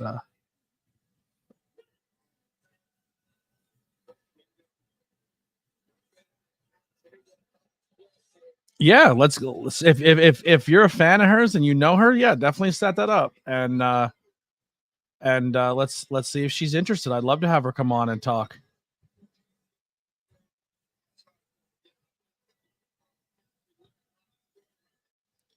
Tony, live chat. Do you want to get on? Tony's not here. I sent Tony a message to see if he'll see it, to see if maybe he wants to come on and chat for a little bit tonight. We'll see how that goes. I sent some invites out to people, see if anyone wants to stop through. If you guys are interested, here's the link here. You guys, you have to have a microphone and a camera. We'll pop you in for a segment or two, and let's have some fun here tonight.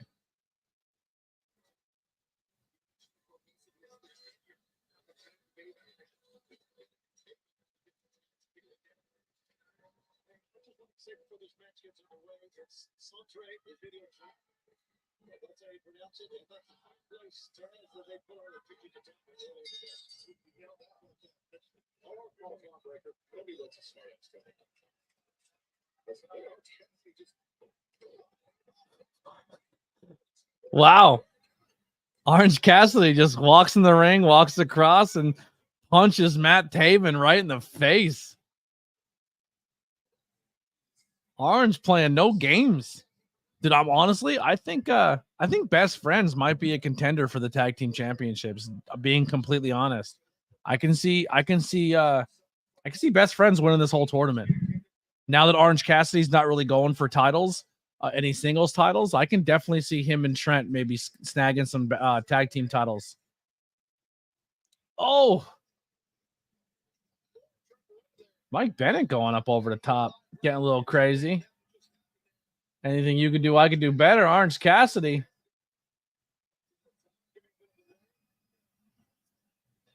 Hands in his pocket and jumps all over them.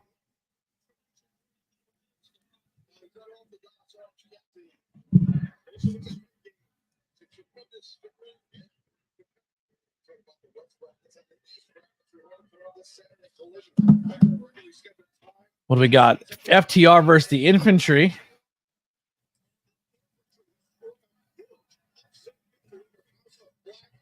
The Infantry beat House of Black. Holy shit. Ricky Starks and Big Bill versus Top Flight. Dude, House of Black has to be leaving soon, right? Like Buddy Matthews and Malachi got to be out soon, I feel. They're losing in the first round of tag team tournaments, and they're not going for trios titles, and they're kind of just being floundered, man. All right, well, let's bring in another guest here tonight. Our second guest of the night. We're flying through them. We had the Violent Gentleman, Miles Blackwell, and now we're bringing in producer Joe here. Let's bring him in. What's going on, bud? Wow, how's it going tonight? I didn't know you already had a guest in here. I saw the invite and I was like, I like this live that we have going, but I gotta pop in on ABJ's podcast eventually.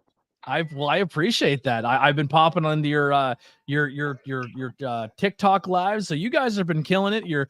Let's talk about it a little bit. Let's break it down. Tell people who you are and what is your content. Well, first off, I've got to ask, what are the rules for being on this show? Say whatever you want, brother. Don't get either one of us canceled, but you can curse. All right. Are we allowed to have beer? What can be consumed on camera? Beer can be consumed. It's kind of like TikTok. You can't smoke anything on camera, but you can drink beer. Yeah. Good thing I asked the question because I was about to violate all the rules. So, just to get down to it, we're a podcast. We came up with the name Working Fans Podcast. 1 second, real quick. Oh. Do you want to take a quick hit of something? No. Well, no. Here's the thing. We have a bit here. So here, get your thing ready off camera. All right. Okay. So my guest needs a little break, everybody. If you're new to the channel, this is what we do. Just let me know when you're ready. Give me the thumbs up. All right. I'll give you a quick thumbs up. We'll be right back.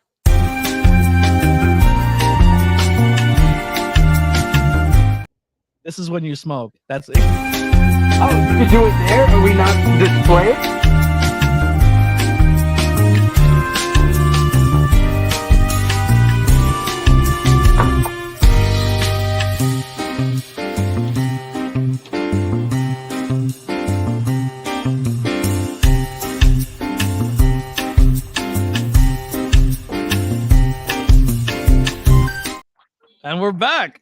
back.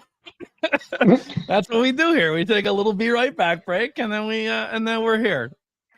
All right, so just a quick rundown of the Working Fans podcast. We've been going about 5 years.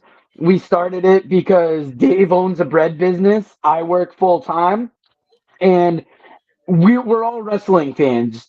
And your wife might not be a wrestling fan. Your family might not like talking wrestling, but you've got that one dude at work that likes talking wrestling, and that's where we try and be. We try to have authentic opinions. We like talking about it seriously, but we don't take it seriously, if that makes any sense. We talk about it with respect, but we're not blind to what it is.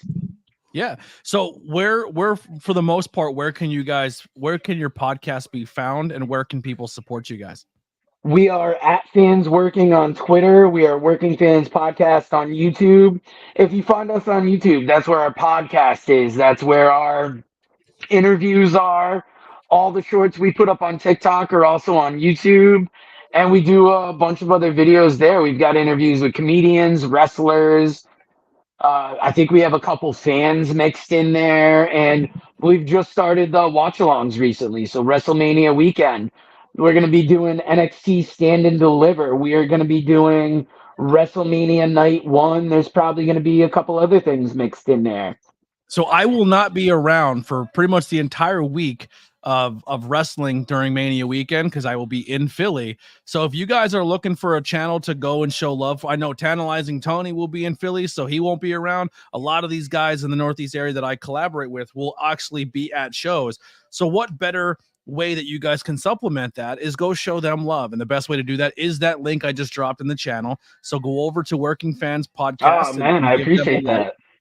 They just recently built their Discord community that they're working on. Behind the scenes, I have been talking with these guys a lot. We actually recorded a podcast together. They've had me on their show, which will drop on 420. So I'll be making my commentary debut for a new company, New Era Pro Wrestling, and that same day, my interview with the Working Fans Podcast will be dropping 420 on 420. That's wild. So yeah, just get ready for ABJ, pack up whatever you're gonna do. And I mean, you're gonna love this interview, because ever since I first met ABJ, especially as a content creator, his story is inspiring. When you see the output that this man does, it is, as a content creator, I feel like it gets me jealous in the right way, where it's like, that is what you want to live up to. I appreciate that. Yeah, it's the quality in the work, right? When you put in that heart, when you're genuine about it, that's what pulls people in, I feel. Just making sure my microphones are set up properly. I don't know why I always get paranoid on StreamYard. Sometimes they change it on me. But you also do a lot of TikTok live. So the same account, Wrestling Fans Podcast, over on TikTok. He's always live. He's chatting with people. They're doing a lot of cool stuff over there also. But you and your co-hosts are also commentary people as well. So you guys do some commentary work for some. You guys do it post-production commentary for a lot of different wrestling companies. Yeah, we do it for a couple. The main one that, if you want to hear what we do for wrestling, search out New Heights Wrestling on YouTube. Their next event is actually going to be on 420 as well, and we'll probably commentate that the week after. And then usually 2 weeks after a live event, things will start making their way out there. So what have been some of your challenges when doing commentary? But so you guys are new to the commentary game, where you were saying, right? So you're kind of still new to it, but you haven't really done a show physically. Everything you've done so far has been remote, correct?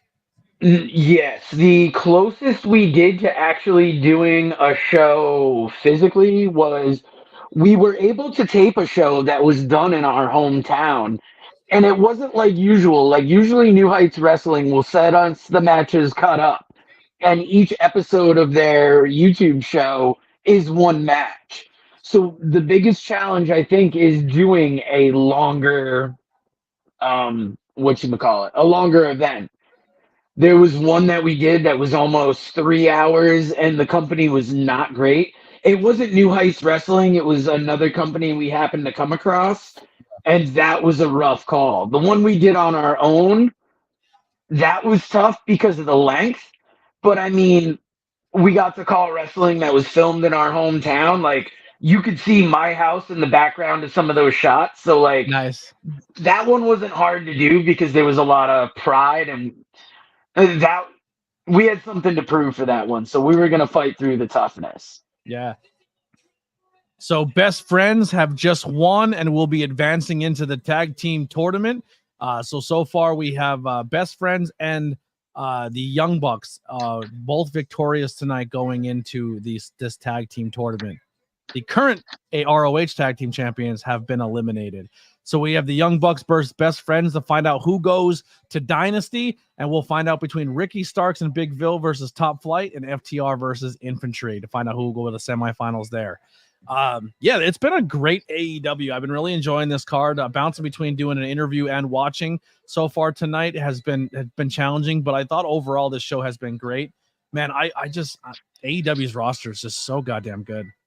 Yeah, the tough part was I started live during the Shibata Osprey match, and I had an issue with doing the live on my laptop. So I switched to doing it on my phone, and it's almost like one of those matches I didn't want to take my eyes off the screen because I was so excited for it, and I thought it lived up.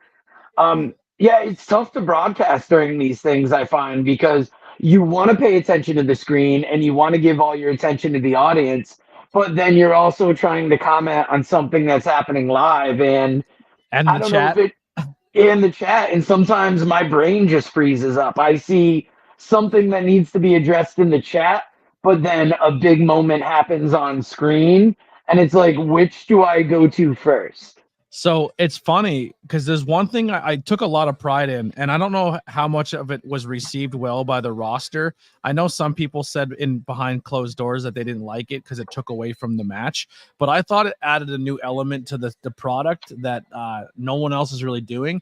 But I was doing commentary for a wrestling company, and I was doing a live stream commentary. So I would pull up Twitter or Twitch while it was live or whatever, or YouTube that it was live on, and I was doing commentary, but I would interact with the chat and be like, yo, how do you guys see this match going? Who do you think's winning? And like, I was commentating, reading a chat, and and co-hosting with somebody doing it on commentary. And I was really proud of how it turned out. And it really helped grow that promotion when it came to their online presence.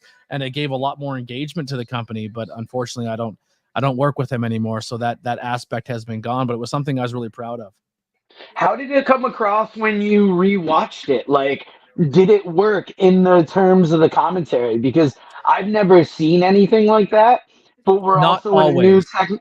What's that? So it didn't always translate. So if a wrestler was using a clip, it'd be like, well, someone in the chat said this, but also like if I go back and rewatch any match at any point in time, I feel like a lot of pressures is on commentary to do that. But it's also like we have to find a way to be innovative and different as well. And in an age where you want more people to see the product, what better way to get more people in is if they feel like they're part of the show as well. So if commentary can bring that aspect in, I felt like it was worth the risk to try to do it. So yes, your footage might have me reading a live chat on air while you're wrestling, but what if that live chat brings in 60 more people that is now watching your match? Is your clip more important, or is the fact that more people are coming in because there's engagement? You know? Yeah, and I mean, I think that's the tough part as the commentator is to find the right way to make that work. Because as a commentator, as you're trying it, you might realize as you're doing it that this is failing. You know, because every once in a while I'll try something out where I'll try and say something funny, or I'll try and go deep on how better can I enhance this story? And then I realize I talk myself into a corner, or I start setting up matchups that might not be happening down the line. So it's one of those things, it's trying something new, but in the moment you know kind of, am I within what I should be doing, or did I totally swing and miss on this here? I 100% look of how I can do things differently, and I'm the type of person is I'll wait for the feedback to tell me I'm doing it wrong before I change, if that makes sense. I look at it like this, man. I'm putting just as much time, effort, and work into my commentary that as a wrestler is doing their craft. And every wrestler is trying to be the first version of them, and I try to be the first version of me on commentary. And if it's not your traditional what commentary should be, then maybe I'm not the guy you should book. But I will say this is like, I feel like what I'm doing is different. And I feel like a lot of what I've started doing is now being adapted on TV. And not because it's because of me. I think is other people who are creative are seeing the value in that being real on commentator. And like I said, like, not saying I was doing it before him, but I kind of was, like the whole Pat McAfee thing on like that, like Pat McAfee's essentially doing what he does as a podcast host and who he is unapologetically and carrying that with his fandom and doing wrestling commentary. And I think it's shining through because it's different and that's authentic. But if you do that on the independent scene, you kind of get flack for it. So I don't know. It's every commentary gets the most flack when it comes to you have to be a certain way and that you can't deviate from it because that's not what commentary does. And I hear something like that, and I say, I'm gonna lean harder into it. And if you don't like it, don't book me because I want to change. I want to change the game and be unique. I don't want to be the next person trying to be Jim Ross or Tony Schiavone. Now, I gotta ask, when you do your commentary, when you're approaching it, I'm trying to think of the best way to form this question. Like, how do you see yourself as a commentator? And I'm gonna tell you how I view my commentary, and maybe that'll make more sense. Okay. And you'll have to watch it because this isn't gonna translate when you hear it. But in my head, I've always felt like a mix of Gordon Soley and Kanye West. And those are two different, like, wild things, but I like to bring it as straightforward as possible with the Gordon Soley. But every once in a while, I'll do something wild and I'll make either a hip hop reference or I'll say something and try and work it in. Like, one time I remember this tag team was coming out to the ring. And for some reason in my mind, I thought it would be hilarious to be like, from the windows to the walls, till the sweat drips from these halls, the Exodus are making their way to the ring. And for some reason, I was like, I don't know, that just felt right. And I'm like, oh, where does that come from in any normal person's brain that they're like, how can we step close to the line but still keep it PG and maybe pop somebody that's like, that is the funniest shit I've heard? So I have a wrestler in our area who goes by the Hammer, Matt Quay, the Hammer. And I was on commentary for a show, and the guy, so we had like a 4-man booth at this point in time in this company. There was too many people on commentary. So I didn't really know where I was going to fit in. So I was trying to find my spot to do so. But they said, oh, Matt Hammer Quay, symbolizing that Polish hammer when he drops that elbow drop on them in the ring. And I was like, oh, that's why they call him the Hammer. It's not because of, and then they're like, yo, and I was like, what? Like, but I caught everyone on the table off guard, and two people were mortified, and one thought it was the funniest thing ever. And then when it was listened back to, like, yo, that was so, like, yeah, if you want to be funny, you have to have good timing. And that's essentially what it comes down to, is the timing aspect of it. But there's been times where I've said some stuff that has been borderline, or if you know type deal on commentary.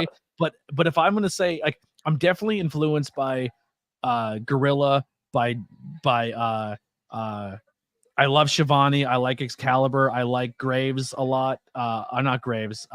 Graves. But I'm really influenced by, like, your Bobby Heenans and your Jesse Venturas. But also, I don't heavily lean into them. What you see on my content, my humor, what I do here, the things I say, I feel like I translate who I am, but also as my commentary. So I don't really play a character. Like, I'm unapologetically me anytime I'm in front of a microphone or a camera. Yeah, for me, it's probably the essence. Like, anybody that I'm influenced by, I try not to directly pull from in any, like, direct way. But, like, I know what I'm going for, and I try and pull maybe a little bit of an essence from this, a little bit from that.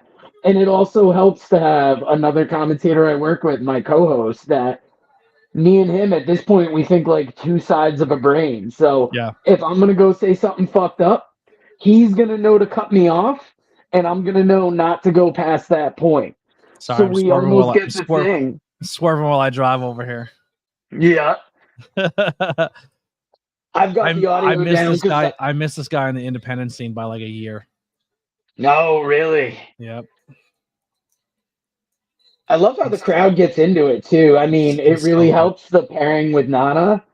Yeah. And I mean, I think this group did just as much for Nana as it did for Swerve because he's always been around, but has he been this big? And Yeah. next weekend, Dynamite's going to be up in this area next Wednesday.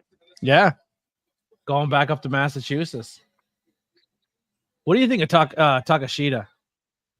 This guy is incredible. If you could get a Japanese guy that at least at one point, Cornette actually said he kind of liked. I think he's the best representation you could have of bringing a wrestler over from DDT. You know, a lot of their guys, I'm sorry, go ahead. a lot of their guys over there are known for the comedy wrestling, and this dude is, you know, he's built like a tank. He's getting better in the ring. I I generally can't- feel like when I watch him wrestle, he's going to hurt his opponent. Like, I feel like he is out there legit trying to hurt you, which is good. Like, he's what everything that you missed about Shinsuke Nakamura at one point in time, but add like the aspect of like Taz or Kenny Omega or Will Ospreay, where he can drop you on your head with a suplex, or he hits you with a punch. Like, he's just so well rounded. He's so talented. This is probably two of the most talented people in the company right now, about to go one-on-one free on TV. Yeah, it's kind of wild that he hasn't gotten a championship either. Like, obviously, Okada's a big enough name where you bring him in, it makes sense there's a belt on him. But I mean, how has this guy not even gotten a whiff at the TNT championship? He's above the TNT championship, but I don't know. Do you think Swerve Strickland? So I thought Swerve's storyline was going to change up a little bit, because I felt like they were leaning more into this story with Joe and Wardlow, and I thought they would have carried that out more. But it seems like they've completely pivoted away from that, and it looks like they are going to pull the trigger with Swerve sometime in the near future. I love the start to this match, by the way they both were like not breaking eye contact, not breaking that handshake, and then immediately get into the chain wrestling. Yeah. Yeah, I would love, like, I hope Swerve gets the title sooner than later. When he didn't get it at the last event, I'm like, we got to be looking at Double or Nothing, right? Or do you wait and try and do it in a Wembley stadium, given the biggest possible place? So if he wins at Wembley, or if he's a champion by Wembley, and they match him up against Ospreay, do you have him drop it within the same year, or do you have him carry it a little bit? Like, does he beat Ospreay in London and carry out like, this is my house? You know what I mean? Like, do you pull that trigger, or does Ospreay will walk out in his hometown in his home country with the title? Like, it'd be because I don't know if the fans would really hate it either way. I think they'd be cool if Ospreay won, but I think if like Swerve won, I think the fans would accept it as well.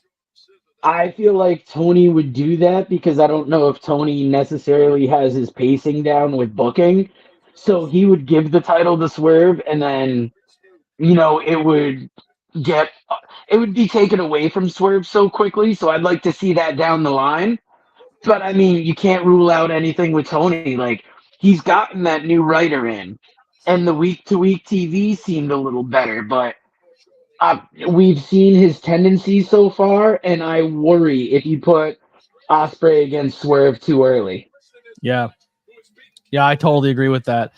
C. Henry says, I believe Keith Lee will cost Swerve the match at the next pay-per-view, then Swerve's a Double or Nothing. I think if they're smart, I think they forget that whole Keith Lee thing ever happened.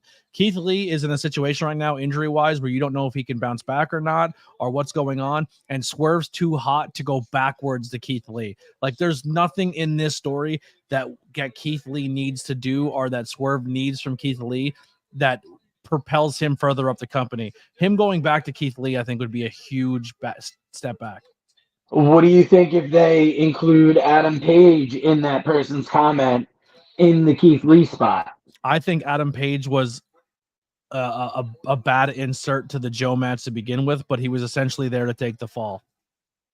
Okay, I can see that. I think when a guy beats him 2 to 3 to 0, I don't think there's any reason why this person should still be involved with me as I'm still going for a title. And the only reason Hangman was there is to take the fall. Who else could cause Swerve the title that is maybe in a better position than Keith Lee? Because I like somebody costing Swerve the title that pushes that story along. But like you said, Keith Lee's not necessarily in that position, and I'm really racking my memory to see who else he has beefs with. What if Nana does it and breaks everybody's heart? Yeah. And then makes Swerve stand on his own? Yeah, because, I mean, I'm trying to think the best way that story could play out, because I like the somebody costing him, but, I mean, you really don't want to hurt this guy. Yeah. No, I think he's on a path where you gotta eventually get this title on him, and I think he could win it at Dynasty, to be completely honest. I think Joe has been a good champion. I think he's held it long enough. I think right now in pro wrestling, I think long-term title runs are just something we don't need right now. I think if you watch the other product, there's guys who are holding the titles for 2-3 years, at a clip, and then AEW had a really long title run with MJF, and I think it's time for to maybe flip-flop it. And that sucks for Joe, but I think Joe's run was impactful. Yeah, he's been a really good champion. I love Joe. I mean, obviously, I love Joe. I got my big Joe flag back here, but so yeah. So what are some things coming up for your content, maybe interview-wise, or things going on that you're excited about that you want to plug and let my audience know about? Oh man, I don't have my book out here, but let me see. We had Cali Man release this week. He is a wrestler for New Heights Wrestling that we interviewed. Next Tuesday, we've got an interview with T Gaines. She is a professional wrestler out of Florida, and you're gonna enjoy this interview as well. Like, we tend to tell people, like, our interviews, they go 15, 20 minutes, and ABJ did the same thing as T Gaines. It was such a good conversation that it went nearly 40 minutes. I didn't know you had 20-minute restrictions. I went way too long. I'm sorry. Oh no, we don't set restrictions, but usually when we interview people, we try and put like a low pressure thing on it. We're like, look, we'll talk 15, 20 minutes. We won't take up a lot of your time. Sometimes you had a friend of mine. I'm looking at your channel now. You had a friend of mine. I don't know if it was commentary you did or if you guys talked about it, but my buddy Nikki Duke, when she wrestled Megan Bain. Nikki Duke, yeah, she was up here for the Griswold Great Get Together. That was the event they held right across the street from our house. And I didn't know you knew her. She was a great talent in there with Megan Bain. And this is one thing. And do you ever talk about the creepiness of wrestling fans on here or guys in the wrestling sphere as well? Guys are ridiculous, yeah. So I don't know if this was professionalism, my own self-esteem issues, but so we're working the show, talking to a lot of the wrestlers. We made it a point to specifically not approach the female wrestlers. I mean, we would have liked to have talked to them, but we only saw them a couple times walking around. It was a polite hello. But in the wrestling sphere, guys are often so creepy towards female talent that even though we're not creeps, we like kind of erring on the side of caution because it can't be easy to be a female in the wrestling industry. And both Megan Bain and Nikki Duke, after watching that match, those were two interviews we would have loved to have gotten. But yeah, they were great in the ring. I didn't realize where she was from. Yeah, so Nikki Duke trained a lot in different places and had a little bit of struggles here and there. I don't want to say too much of it because I don't know what she puts out there publicly or not. But I had a really big heart-to-heart moment with Nikki Duke backstage at a show one time, and I felt like I really crossed a line that maybe I shouldn't have as a commentator person, but at the time she was struggling as a character, and she was struggling in ring of trying to find herself and what she was going to be. And she just had a really rough match. It wasn't a match that was received very well. She looked lost. She didn't know exactly what she wanted to be or who she wanted to be. And I remember I just kind of went backstage to her and I was like, "Yo, are you good?" And she was just like, "No, I'm not." I'm like, "Do you want to talk about it?" And I kind of was just like, "I'm going to be real with you. I'm not going to be like a lot of people in this business who just see a girl and they're like, 'You're pretty, you're doing everything right,' and then walk away. Like, I'm going to be like, 'Yo, this is what you're failing at, and this is what you need to fix.' And honestly, this is where I would go if I were you, if you want to get better at it." And she did. And then a couple weeks later, she was signed to WoW. A couple months later, she was signed to WoW. Nice. That's awesome to hear. I'm not Yeah, I'm not taking credit for any of that, but it was one of the first times where I literally went backstage and I kind of went to, like, I was told by a wrestler a long time ago. Actually, it was by Green Ant. I was at a show and Green Ant came up and goes, "What'd you think of my match?" And I was like, "It was fine." And he's like, "I'm going to give you a little advice." He goes, "If you want to be in this business and you want to be a journalist and you want to do what you're doing, you want to earn our respect back here. If someone ever asks you how our match is, be 100% honest." And I said, "I'm going to be honest. There's things in the match I didn't like, but I think overall, I think the match was fine. I think what you were trying to sell to the audience happened, but there was some flubs here and there." And he goes, "That's what you need to do." And I was like, "All right, no problem." And I've been that way ever since. Well, if a wrestler comes up and they're like, "Hey," just like commentary, if you think I did a bad job, tell me I did a bad job. But if your bad job is you're not what I thought you wanted to be in commentary, then I'm not doing a bad job. I'm not doing the job you want me to do. And that's two different things. I'm not going to tell you how to be your character in the ring, but if you can't throw a punch, I'm going to say you can't throw a punch. You know what I mean? Yep. And that's one tough thing I found too, is when we've talked to wrestlers we've done commentary for, Yeah. I ask, "Is there anything we can do better to like call you?" And they're like, "No, you guys are doing good." And I'm Yeah. like, that doesn't help. Like, I don't say You only that get doesn't you only help get me. feedback. You only get negative feedback from wrestlers in the company when you no longer want to be in that company. That's what I found out. Everyone Yep. loves your commentary when you're there, but the second you no longer want to work for that company and go somewhere else, then your commentary is not as good. And it's tough because I find, like, I've even applied it in life, that if Called somebody shooting asks from the hip. if somebody asks you a question and somebody asks honest advice, they're asking you for a reason. You don't have to be a dickhead. Give them something. Even Yeah. if you have nothing to say, be like, "Look, what you do is good. I don't have any general feedback, but what do you think you could work on?" And maybe start a conversation with them. Anybody that's asking a question just wants a little feedback, and if you can give them a little something, that's more valuable than, "Nah, you're killing it out there," because Yeah. we're all out there in life, and not everybody can be 100% killing it all the time. Yeah. Plus, people will respect an honest opinion from you. Yeah, If and you have that's where something not great I've to- shined in this business. Is kind of sometimes my honesty gets me in trouble, or sometimes it helps me out. Yeah, and if you don't have something nice to say, find a way to frame that in a good way. Yeah. You could give negative feedback and not be awful about it. Yeah, totally. So besides professional wrestling, what are some other interests or passions or hobbies that you have? Oh man, music, movies, video game player. I'm waiting to get on WWE 2K24 tonight. I bought the game recently, but in this content creation hustle, it sucks because it feels like every minute you're awake, you want to put into that content creation. I'm a fan of books as well. I like wrestling books, horror books. I listen to a lot of podcasts, watch a lot of YouTube, not all of it wrestling related. Yeah. It's also important, and you're going to hear it in the ABJ interview. It's important to have a personal life, and spending time with the family members that I still have around is way more important than anything else. Like, Yeah. I work second shift, so I only get to eat with my mom and my brother like 2-3 nights a week.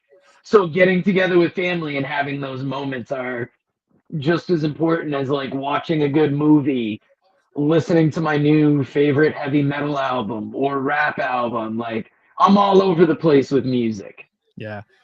Any movies or albums you've recently listened to or consumed that you would tell people to go check out?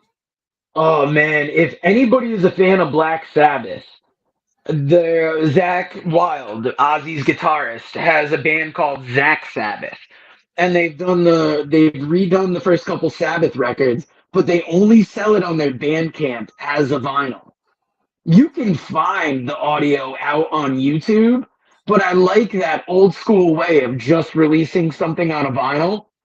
So I've picked that up. Recently for movies, gotta recommend the Iron Claw.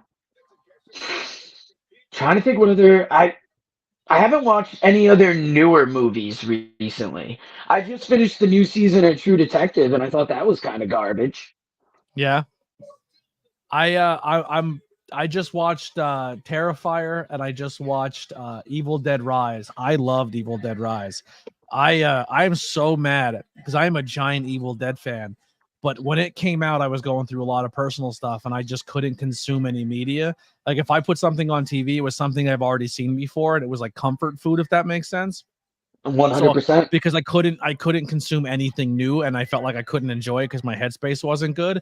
And I'm really mad that I held off on that Evil Dead movie as long as I did, because also the trailer to that movie made me question if I was actually gonna like it. Right. So like Evil Dead is a movie of just like blood, guts, and gore and all this craziness. And then the trailer is like 3 young teenage kids, and they're in an apartment building in a major city. And you're like, how are you going to put Evil Dead on a floor of an apartment building? That doesn't make any sense. And they found a way to do it, and they found a way to do it really well. And I was very impressed with the movie, and I loved it. Funny story about that is I have a buddy's house who, we'll hang out, we'll smoke, we'll watch movies. Well, his teenage son is hanging out upstairs, not a fan of horror movies. And there was a scene where I feel like there was an ice pick to the eye, or there was something involving an eye and something very sharp. And when that moment happened, I'm not going to yell like I did then, but I was like, whoa. And we yelled so loud that his son came downstairs and is like, are you guys okay? Is it when she bit the eye out of the guy's head? I think it was that, because we just yelled and we were like, oh. Yeah. And she bites an eye out of his head and then spits it into another kid's mouth. Yeah, I didn't expect to like that movie as much as I did. And I'm like, holy shit, I think the Evil Dead franchise may have come back around. And I like that it was a female protagonist. They're doing that with a lot of movies, but I really enjoyed how it played out in this one. Did you see the remake? Yes, I did. That was a few years ago, right? See, I liked the remake a lot too. That was a female. They pretty much made a female Ash, where she was like the hero. Oh, that's right. I forgot about that. I was highly critical of it because I didn't enjoy it as much. Oh, I loved it. Well, at the time, I felt like they were doing a few too many remakes. It felt like everything was getting a remake, and some brands weren't allowed to breathe as much. So I went and saw it. I enjoyed it, but I wasn't over the moon about it. Yeah. Oh my God. I feel like I'm just about to catch up with what you're reacting to, because they are setting up for, oh, whoa. He legit stomped on his face on the apron. Yeah. Well, he hit him in the, he stomped on his chest, but his boots hit, like, his that's head the thing with went down, Takashita. Takashita is going to beat the shit out of you, but he expects it back. Like he does not want you to work him soft. Like he is a bruiser human being. And that's one of those things. Those Japanese guys are really good at taking that punishment on the head and neck. That looked disgusting. And obviously he's fine because he's up and moving, but oh my God.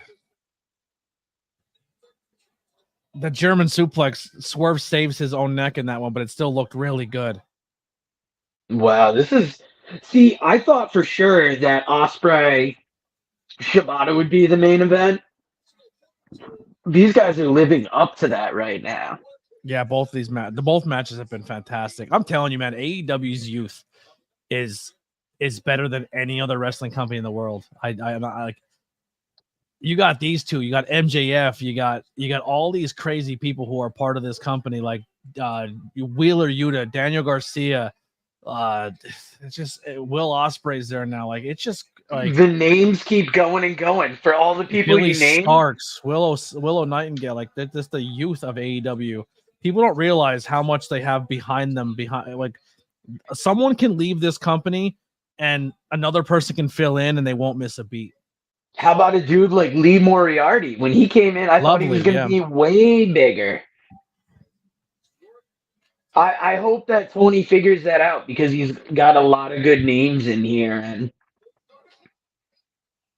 yeah, I want to thank you for the chance to come on. I hope that I hope that a couple of people from your audience come and check us out. We Absolutely. just try and give genuine wrestling opinions, and we tend to stay on the positive side of things. We'll talk about the negative now and then, but there's so much negative in wrestling, and especially on internet, like wrestling on the internet, that it's like, why not try and bring a little bit of light to something that we all watch as a distraction from life? You know what I always tell wrestling fans when they talk about it and they do that tribalism and they say, I hate this company, but I love this company, that nonsense.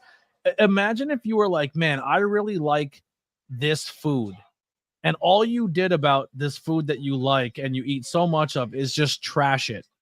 Why would anyone want to try it or experience it? And it's something you love. And all you do is tear it apart and make it sound like it's the worst thing ever. Like, that's why it's hard for this business to grow sometimes, because the same people who are in it are gatekeepers. God damn it. That was a hell of a move. Wait till you see the driver he lands. Takashi Oh, just shit. gets his Okay, neck yeah. under. No, see, that's what I'm talking about. Those dudes know how to land on their neck and head, and they can make it look disgusting. But then if you look back at the history of people, Shibata had the head injury. I mean, Hayabusa, that was a slip on the ropes, but it's that same playing with fractions of an inch. Masawa, there's been just as many tragedies as there's been near close calls like that. Yeah, absolutely. We're probably gonna close this show out with a Joe promo.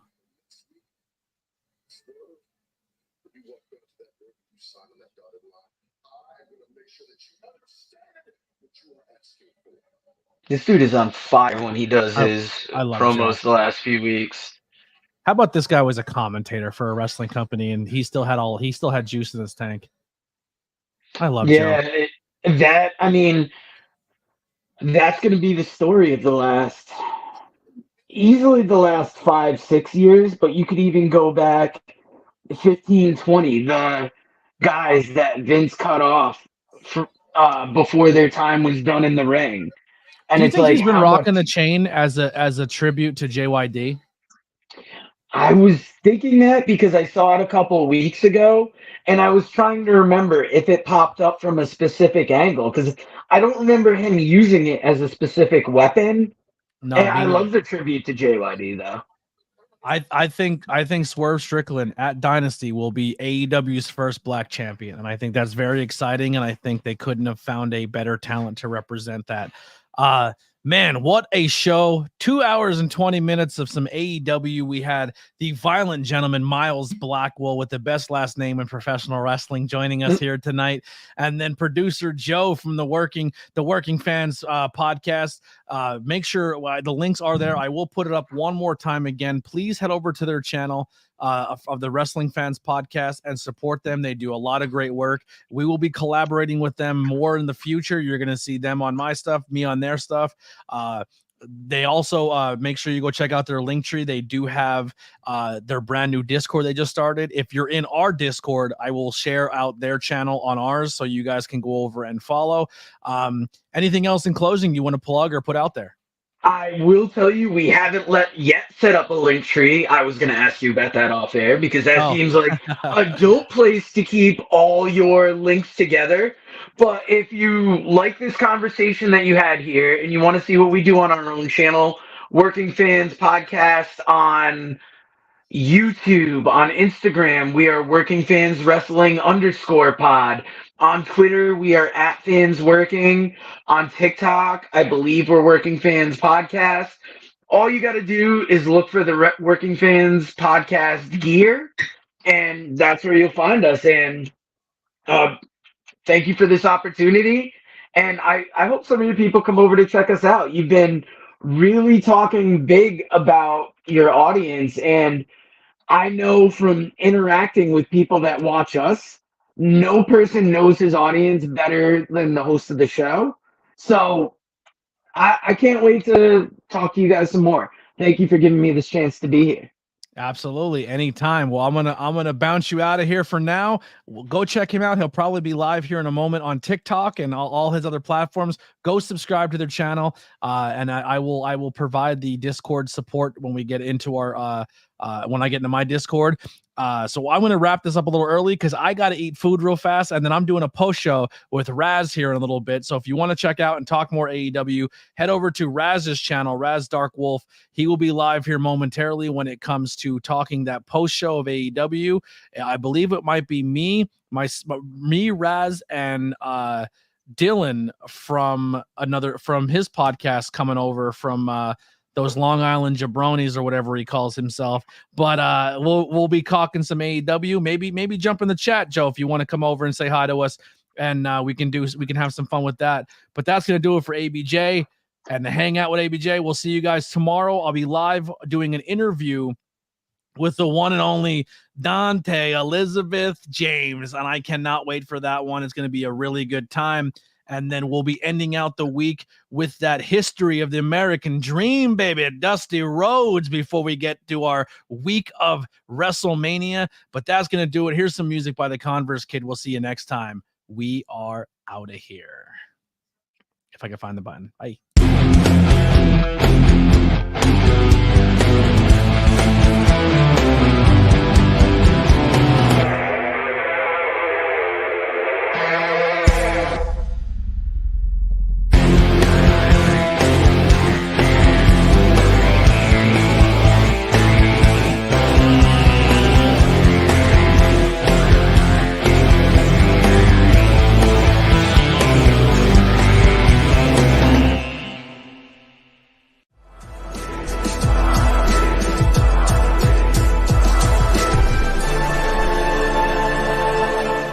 Thanks for watching this presentation.